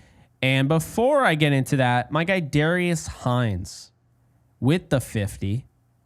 What a time to be a Rams fan. Why? I don't know why it just froze. Much love to all the stand-up Rams fans whose faith never wavered. And Jake continued to stand on business, providing excellent Rams coverage, and all negative, whiny fans go to timeout, shut up, and take notes. Oh, appreciate the 50, Darius. You've been a real one since day one. You've always been around here. I always see those super chats. I did not forget your super chat. YouTube was just kind of bugging, but I came up, saw it, was able to hit on it. Really appreciate the 50, man. Means a lot. You guys are making this December pretty special. I'm not going to lie. And I need it, man, because, I am really bummed about all the progress we made with the subscribers getting over 29,000. And just YouTube's just been deleting channels. And my subscribers have gone down by 1,000 over the last 2 weeks, which is really a bummer. So this stuff makes it a lot better, but appreciate you guys supporting the channel. Again, we're almost at 11,000 views, and you guys are awesome. So really appreciate that. Okay, we got 3 more. Ooh, look at Scoot came in. Scoot stopped by. I'm going to let these guys go, and then we'll bring on Scoot and wrap up the show. So we'll go with Darth Dudakis. How you doing, man? Doing good, Jake. How are you? I'm good, man. How are you feeling about the season, and who do you want to face in the playoffs, and who do you think they will face in the playoffs? Oh man, my goodness. I mean, this season's been a roller coaster. It has. Good grief. I mean, honestly, it probably. I mean, I know like last season was like a roller coaster, but I feel like this one's been worse of a roller coaster, because I just feel like we've been waiting for the offense to click, and then that Bills game happens, going, oh, okay, this is it, and then we get the two bad weather games, and it's like, okay, either that Bills game was just a fluke, or it's like just the weather. And then after the Cardinals game, I'm starting to like kind of wonder if our offense was just somehow clicking on that day. And so I'm hoping that our offense can get it going, but I'm very concerned about the offense. A team that I really do want the Rams to actually play the Commanders, because actually, so my brother is actually a Commanders fan, so it'd be kind of interesting us just going nuts between the Rams and the Commanders. But I'm kind of thinking that the Rams are gonna play either the Vikings or Lions. Yeah, I kind of think that as well. I just think that we're gonna lose to the Seahawks, and unless we play our starters, then. But if we're resting our starters, I think. I mean, we could win that game, but I feel like the Seahawks are gonna go all out, just go for blood, try to just beat us, just to make them feel good, and then we'll probably play Minnesota or Detroit. Yeah, no, I think they end up playing Detroit as it stands right now. Now, things can change, but I think they're going to lose to the Seahawks. They're hard-fought game, but I don't think Stafford will play. Kupp won't play. Puka won't play. Kyron won't play. Probably Kobe, Jared, all those guys. So, yeah, that's kind of how I see it. But yeah. I'm kind of, yeah.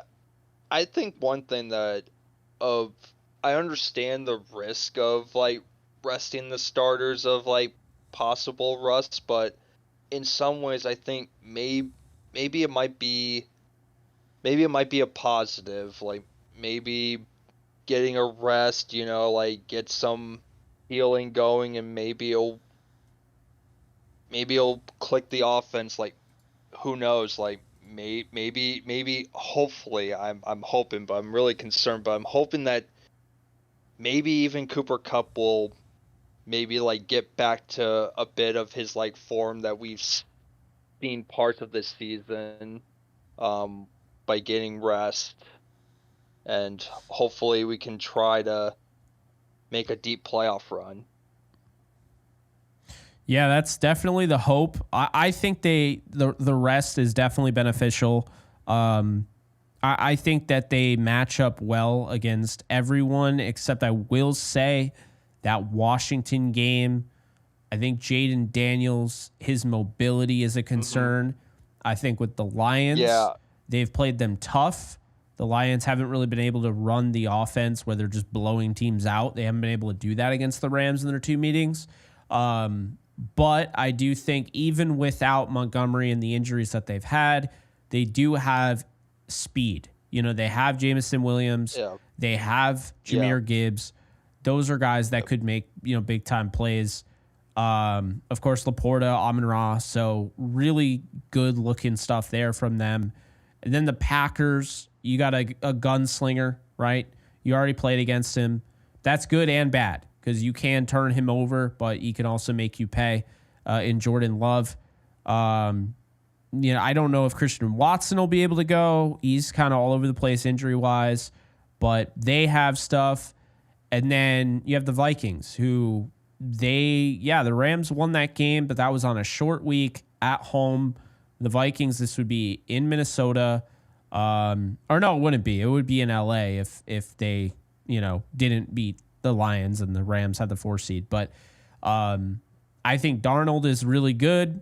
I think they got plenty of weapons. Kevin O'Connell knows this team very well. Flores didn't blitz anywhere near as much as we thought he was going to the last time.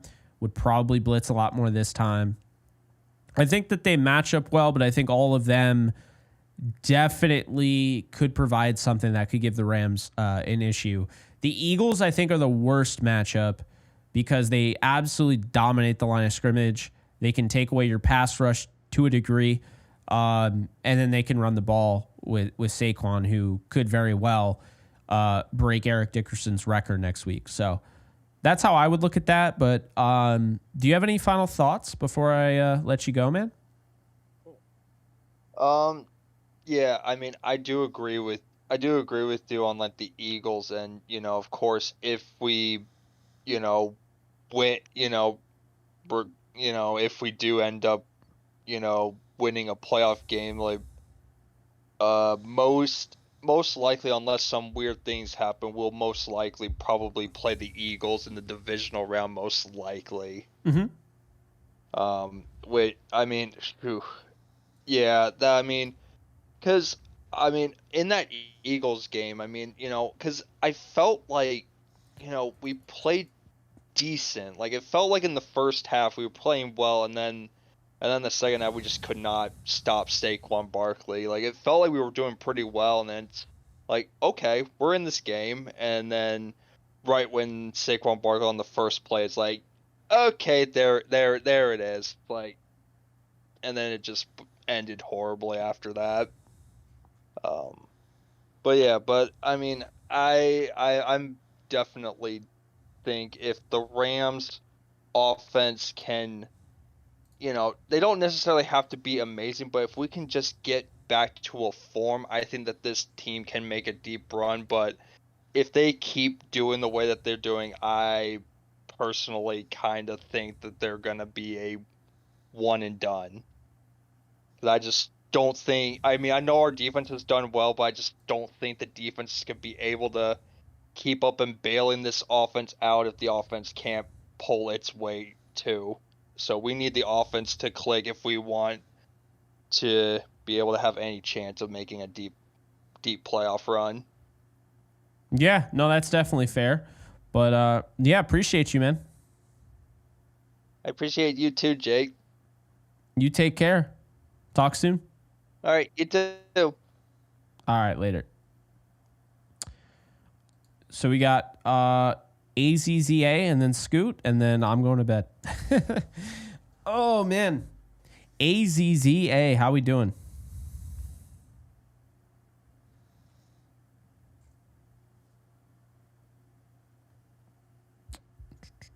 You there, Jack? I am. How's it going, man? Hey, man, how are you? I'm good. Just hanging in here with with how long I think we. So what's like? Yeah, I think we. Is it like 3 a.m. for you? Yeah, it's 3 a.m. Yep. Yeah, it's only 7 o'clock in Australia, mate. So we're pretty good. Oh boy, now I see the frames are dropping like crazy. I don't know what's going on with my internet now, but I guess it doesn't like working OT, I guess. But all jokes aside, how you doing? What are your thoughts on the season? Who do you who do you want them to play, and who do you think they'll play? Okay, thoughts on the season? Roller coaster. Yeah, we're on a high right now. So,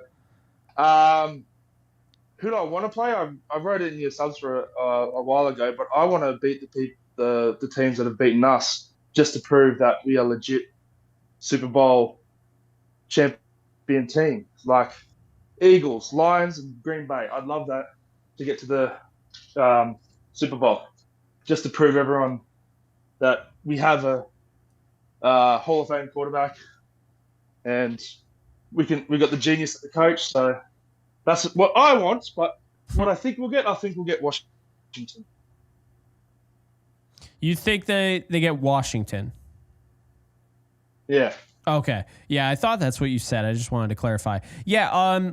I think it's going to be the Lions or the Commanders. I don't know why. I do. I think the Eagles are going to get the Packers. I don't think Washington's going to lose next week, so the Packers can't get the 6. So they're going to get the 7. So I think it'll be Washington if the Rams win. And if the Rams lose to Seattle, I think it's going to be the Lions. So, well, I'll be happy with the Lions too, man. There's some payback on that. Yeah. No, I mean, the Lions would be huge.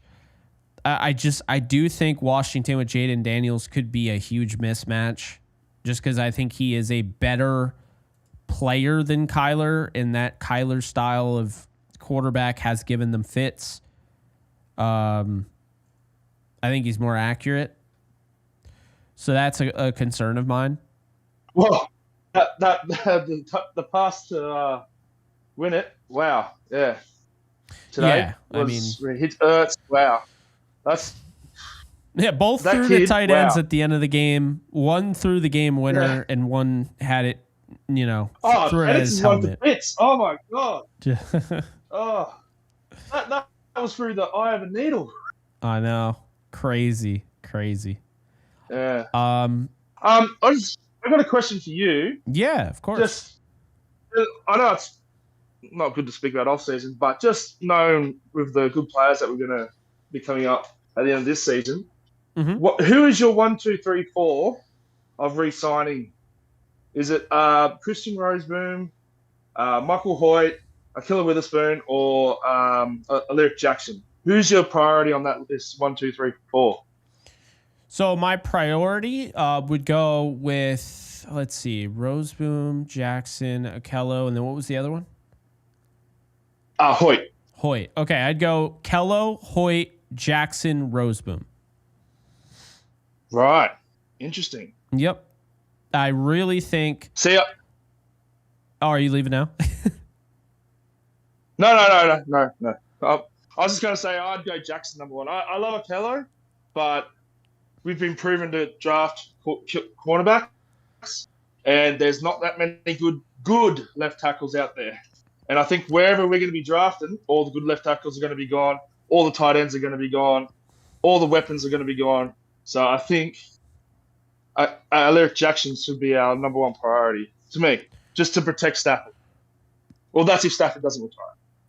No, that makes sense. After he wins the Super Bowl.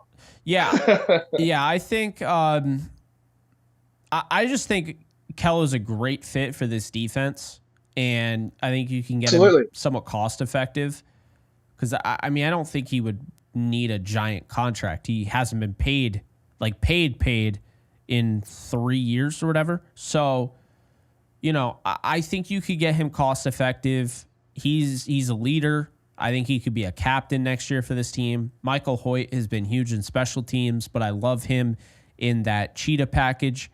So I think they're both important. Alaric, the only thing is he could end up costing a lot, and I'm not willing to pay him top dollar because he does have things that he's missing in his game. He is not a perfect left tackle. He's a good one, though, and he's playing well. But if it gets to like $20 million a year, I'm out on that. So I do think you have to be. Yeah, same. Yeah, you have to be careful about how much there. And I think Roseboom will just be easy to bring back. I don't think he's going to cost more than $4 million a year. So I think they could bring him back. Maybe he costs more than that and they let him go. It is what it is. But, I could see that for sure. But appreciate you calling in, man. No worries, man. Always happy to support you. I really appreciate it. You and Grease have to do it on the way back. So, yeah, we'll definitely have to talk soon. Yep. You get some sleep now, brother. Yeah, thank you. You take care. No worries. Same to you, buddy. Catch ya. All right, later. Okay, we're down to 2 because I saw P-Train. I saw your comment. I went to you 4 times. I don't know if you were asleep then. Clearly, you're awake now. So I did say I'd go to Scoot, and I'll get you last, and then I'll call it a night. And the waiting room is locked. I'm not taking on any more callers because I got to get to bed. All right, Scoot, inject some energy into my veins because I know that's what you're about to do. Oh, baby. The ramp. New mic. How's the new mic sound, by the way? Nice little Christmas present. Dude, sounds crispy as hell. It is so crispy. Almost uncannily crispy. Fighting a sinus infection, but we still got some pretty high energy for the 2024 NFC West champion Los Angeles Rams. Not going to be as loud. My girlfriend's asleep in the next room. I'm not trying to wake her up. Anyway, all year we said this was a playoff team. When we were 1-4, we knew it. We knew this team's just beat up. They're beat up early. We're going through O-line woes. We just can't put it together. And now, how many of the last 10 games has this team won? I think it's 8. Or is it 9 of the last 11? Something like that. Crazy. 9 of the last 11. It reminds me of that tragedy. Anyway, we are and the big thing is we're hosting. We are hosting a playoff game. That's going to be huge. That's massive. It is massive. Team in our house. We already beat Minnesota. I know we can beat Washington. We can beat the Lions. We were battered and beat up against the Lions, and we took it to overtime. And now they're battered and beat up coming into our house, potentially. I love any team in our house. And here's the thing. If it's like 2021 and the top seeds get upset, we're hosting the NFC Championship game in our house again. Yeah. And I like our odds against anyone in our house. No, I agree with you. The fan base has been showing up. They have been showing the hell up near this final stretch of the season. It was packed against Arizona. The nosebleeds were filled. Yeah. I was really, because I heard 95.5, and that made me feel good about the future. You know, you think about the potential of this and what this home field advantage can be. And you look back at that game and you're like, okay, that's what it can be. This is what it can be. And this is what we've been waiting for. And now they have to keep showing up at our house. As long as we're playing there, we're in the playoffs. This is like everything. This is everything. This is exactly where we wanted to be. We were 1-4 and we secured the division before week 18. When has that been done before? Yeah, I don't think it ever has. I don't think it has. That's insane. Yeah. I don't think anyone, and no one's talking about it. No one's talking about it. There's only been, in general, there's only been like 8 teams to go 0-2 to start the season to make the playoffs. And we're locking it up. We're locking up the division. Granted, this division is fairly weak, but I mean, you're winning your division no matter what. You're in a 10-win season. You're hitting double-digit wins for the year. No, I hear you. And you know, I don't know if you saw it, but they're the only team in NFL history to start 1-4, or not 1-4. They're the only team in NFL history to start the season below 500 going into a bye week and recover and go to the playoffs in back-to-back years. Never been done. Back-to-back years. And all this does, this sets the tone. I see Seahawk fans saying, "Oh, well, you're going to get bounced round 1." And so what if we get bounced round 1? This sets precedence for rookies and coaches and players. This sets the precedent. Playoffs are the standard when you play for Sean McVay and Les Snead. Playoffs are the bare minimum. No, I definitely. I mean, he missed the playoffs in 2022 because they had injury after injury after injury. And then in 2019, they would have made the playoffs under the 7-team format. That was the last year of the 6-team. And then they missed it by 1 game. And they had injuries that year. But they were still above 500. They won 9 games. They went 9-7. So he's missed the playoffs twice. One of the years they won 9 games, and he missed the playoffs in a 16 in the 6-team format, the original playoff format. And 2022, he had 17 different offensive line combinations. Matthew Stafford for only a half a year. You know, I mean, he's been incredible. He does not it's as great as he is and as a lot of talk as he gets, he somehow still feels underrated. I don't know why, but he just does. He doesn't even flinch. He doesn't flinch. No. He doesn't flinch. He doesn't care. He doesn't care if we're injured. He doesn't care if we don't have Cooper Kupp and Puka Nacua. He doesn't care. No, he does not care. He doesn't care. He said, you know what we're going to do? We're going to win. We're going to go win. We're going to go win all of our games down the stretch. We're going to go and beat the piss out of Buffalo. We're going to upset the Niners. We're going to, like, this is almost, we're starting to become kind of a Cinderella story. Yeah. I mean, I didn't think it would be like this. I thought that they would win the Super Bowl. Despite being the 3 seed right now. We're starting to, man, and we're getting so hot everywhere at the right time. Defense has been playing out of their minds the last 3 games. I don't care. I get the offense has been it's been better. But this defense has been absolutely insane. And this is a young defense. Like, they are young. Oh, yeah. I think, well, the oldest on the defense is Darius Williams. And the second oldest, I believe, is Akella Witherspoon. Like, that's essentially their veteran presence. It is insane how young this defense is, and it's going to get better. And it's like next year, it's going to get better because we have the entire D-line is going to be under contract on their rookie deals.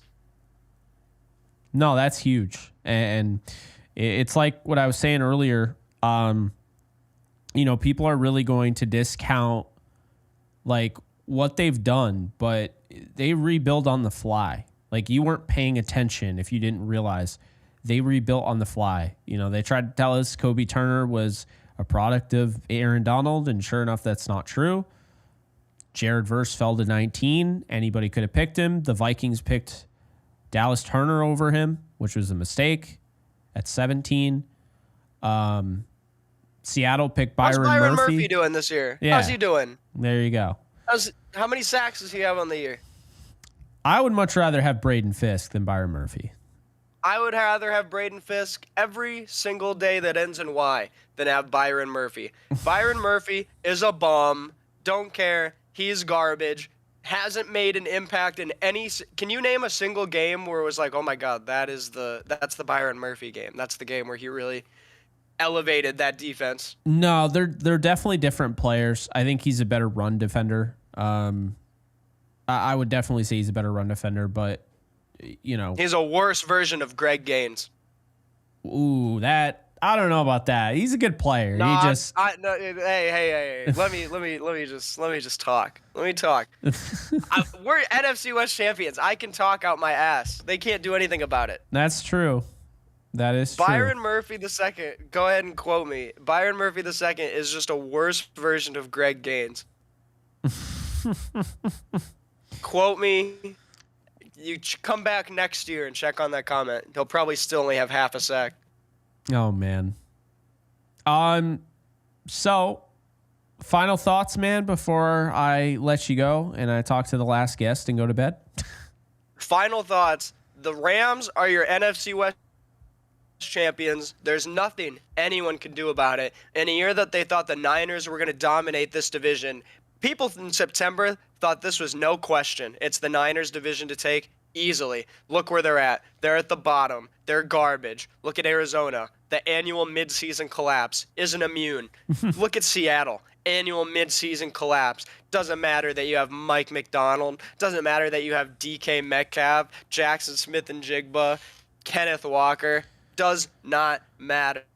Your team is below us. They will always be below us. This is our division. We run this division, and we have since we hired Sean McVay, and we're going to go to the Super Bowl, and everyone's going to be surprised, except for us. We're not going to be surprised, and we're going to hang 40 every single playoff game because we have Matthew Stafford at quarterback. Okay, good night. Take care, man. Appreciate you calling in. All right. Andy, thank you for the 5. I appreciate it. If we lose this week and the Bucks win, do we keep the 3 seed? No, they do not. Also, if we win it all, does Stafford leave on top? No, I don't believe he does. I think it'd be a discussion, but I just think he's too much of a competitor that you look at what they're building. Why would you leave on top when you could maybe go for a 3rd Super Bowl, you know? So I like that. I like the questions, but yeah, no, I don't think Stafford would leave if they won. And I don't think, well, I know that the Bucks would get the 3 seed if the Rams lost and the Bucks won. So the Rams have more wins than the Falcons can get. So if the Falcons win and the Bucks lose, the Falcons win the South, they can only get the 4 seed. The Rams would get the 3 seed regardless of the outcome. Okay, P-Train, last but not least. 5th time's the charm. How you doing, my friend? I'm doing good. How are you? Oh man, I'm good. I mean, I'm hanging in there. I'm definitely feeling it, exhausted wise, but appreciate you. Appreciate the wait and hope all is well. I just want to get your thoughts on the season and essentially who you think the Rams will play in the first round and who would you want them to play? So loaded questions there, but yeah. Yeah, well, first of all, sorry, I fell asleep. I'm on the East Coast, same as you. Yeah, no worries. So I fell asleep, and I'm like, oh, no, I almost missed it.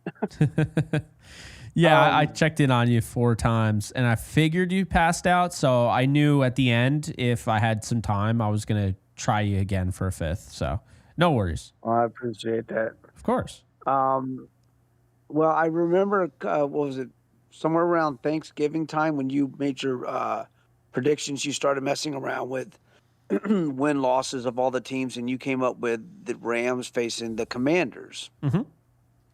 And I screenshotted that, and I showed that to my wife and my son, who are Commanders fans. And I said, oh, boy, this house is not going to be safe to be in if this happens. And so it kind of works out because if we do face the Commanders, that's probably who we're going to face. She will be up in Connecticut during that time, and so the house will be a little bit more safe.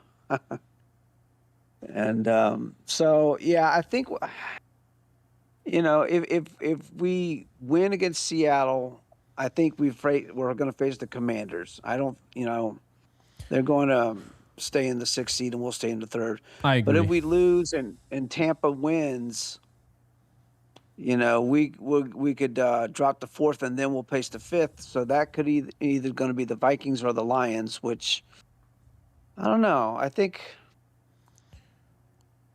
we're going to end up facing the Lions if we're to the 5th seed, or excuse me, the 4th seed. I think we'll face the Lions and we'll be at our place. And I think we'll want to exact some revenge on them. So I think that's where we stand. A lot of the same things have already been said. I'm really concerned about our offense. How you throw up 44 points on the Bills and then 3 games later you got 12 points against the 49ers, and then you got 19 against the Jets and 13 against the Cardinals. I'm like, that's not a recipe for going deep into the playoffs, But I'm thinking hopefully if we rest our starters, that competitive juices in Stafford is going to come.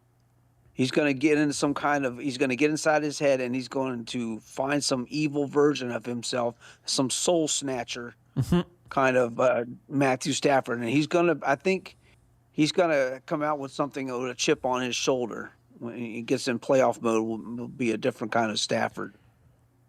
Yeah. So. No, I think so too. That's my hope. That's my hope. Yeah, I think he will. I think he goes God mode as long as they give him the week off. I think right now he's banged up. He won't say it. They won't say it. I don't know it. But he's gotten hit hard. He got hit hard in the Jets game. He got hit hard in the 49er game. That stuff exists. And I just think that, he's trying to be a trooper. He's trying to push through it. But, I think giving him a week off could really help him and go a long way. I do. So. And I wondered the same thing as you said about Stafford. I wonder if that's the case with Cooper Kupp. He's just dropped off the radar. Yeah, I think it's a little different with Cooper Kupp, and the reason I say that is because I just think he's had too many injuries to this point where I think he's starting to decline. I could be wrong, but he has not looked good and not really creating separation. I know people complained about it on my last video. But that's just the reality of it. The truth hurts. I love the guy, appreciate him, Rams legend, but Cooper Kupp is not the same Cooper Kupp that won that Triple Crown. And I think it's more important to focus on what he is right now, what he's doing right now, what he is contributing to the team right now, than try and, make up something to help us feel a little bit better about it. So, those are my thoughts. Yeah, I totally agree because I think it's Father Time has caught up with him. His style of play, his aggressiveness, his in breaking routes, his the stop and goes and everything he does, it wear and tear on those knees and wear and tear on his ankles, and he's got all those injuries. Yeah. So I agree, and we better address it in the off season. We're gonna have to bite the bullet and say, sorry, we love you, but it's time to let you go. Your contract is way too high, and see what we can get for him, or unless he retires, and let that be. But right now is he hurting the team more because he's Cooper Kupp? He's a name brand.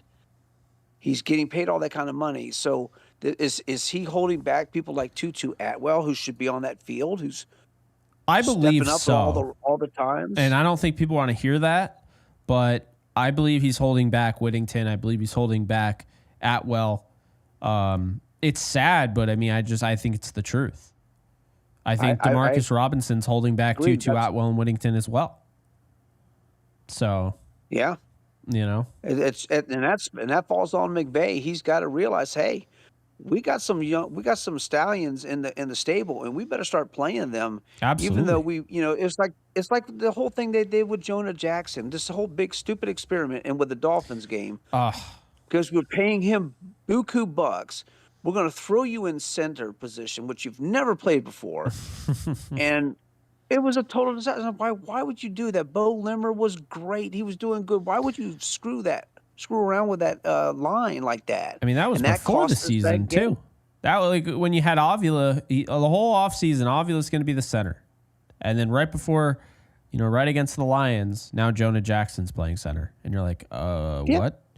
That's it's a total screw up, and that's all McVay. It's like, why would you can't sit there and because we all know with the offensive line, chemistry, time with each other is so key, just like the quarterback and receivers. You have to have that time to develop that relationship. And where are you going to be when this happens? Are you going to break in, or are you going to do a double move and go out? What are you going to do? So we're on the same page. And Sean's just been getting too cute with himself and all these experiments that, I got all these weapons. And it's like, dude, just keep it simple. Play the people who are doing the best job, regardless of how much they're getting paid, their name recognition, their brand, whatever.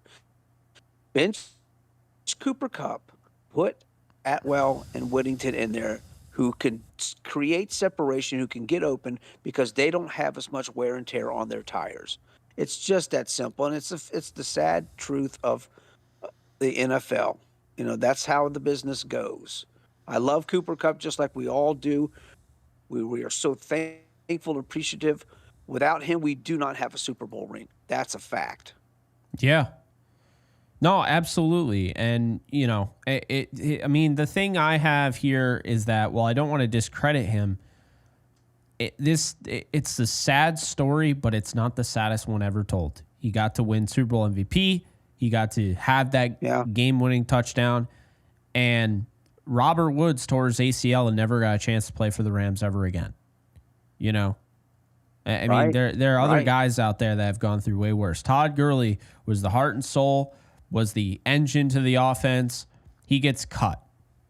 He was the best offensive player in football for 2 years in a row. He gets cut.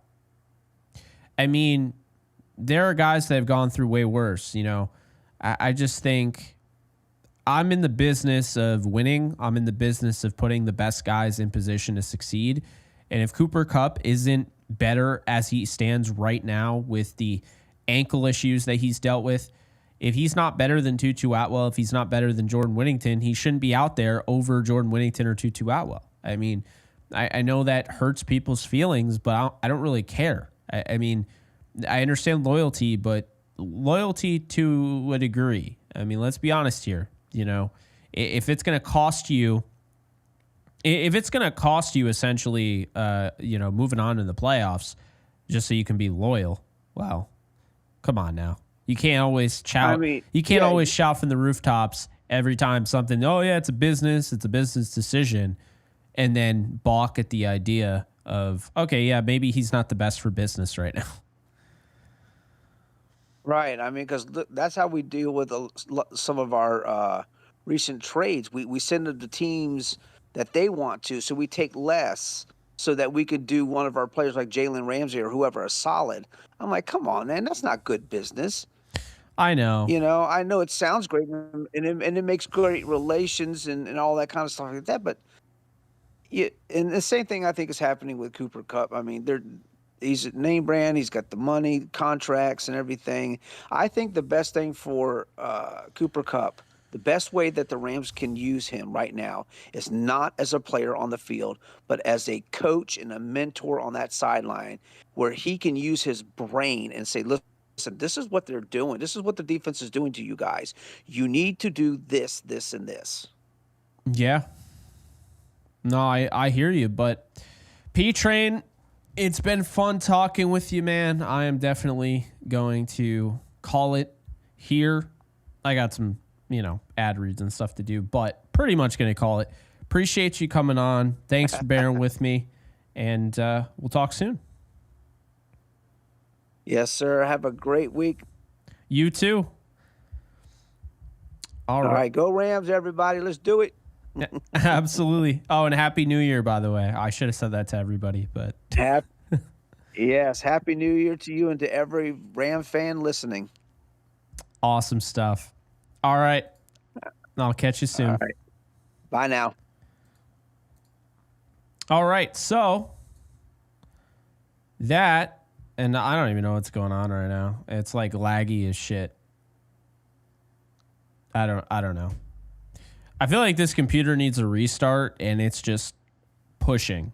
But it needs a restart because it's not. I don't think it's the Wi-Fi or the internet. I don't know. Either way, really appreciate you guys showing up and showing out. Pinchinivis.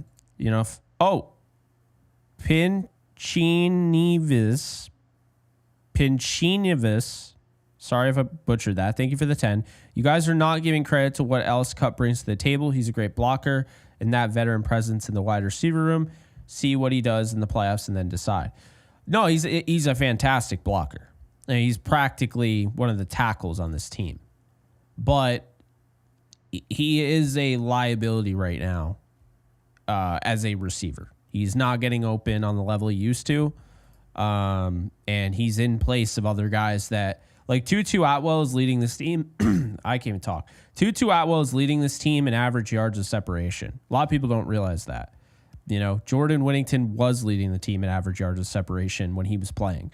So I'm a believer, and they got to inject some, athleticism, inject some speed, explosion into this offense because it's stale right now.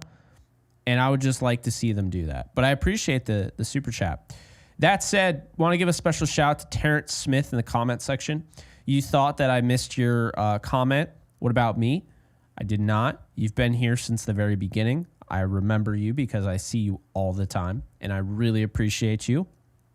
So I just want to let you know that. I also made you a moderator. You probably didn't notice that, but I did that while I was just moving around.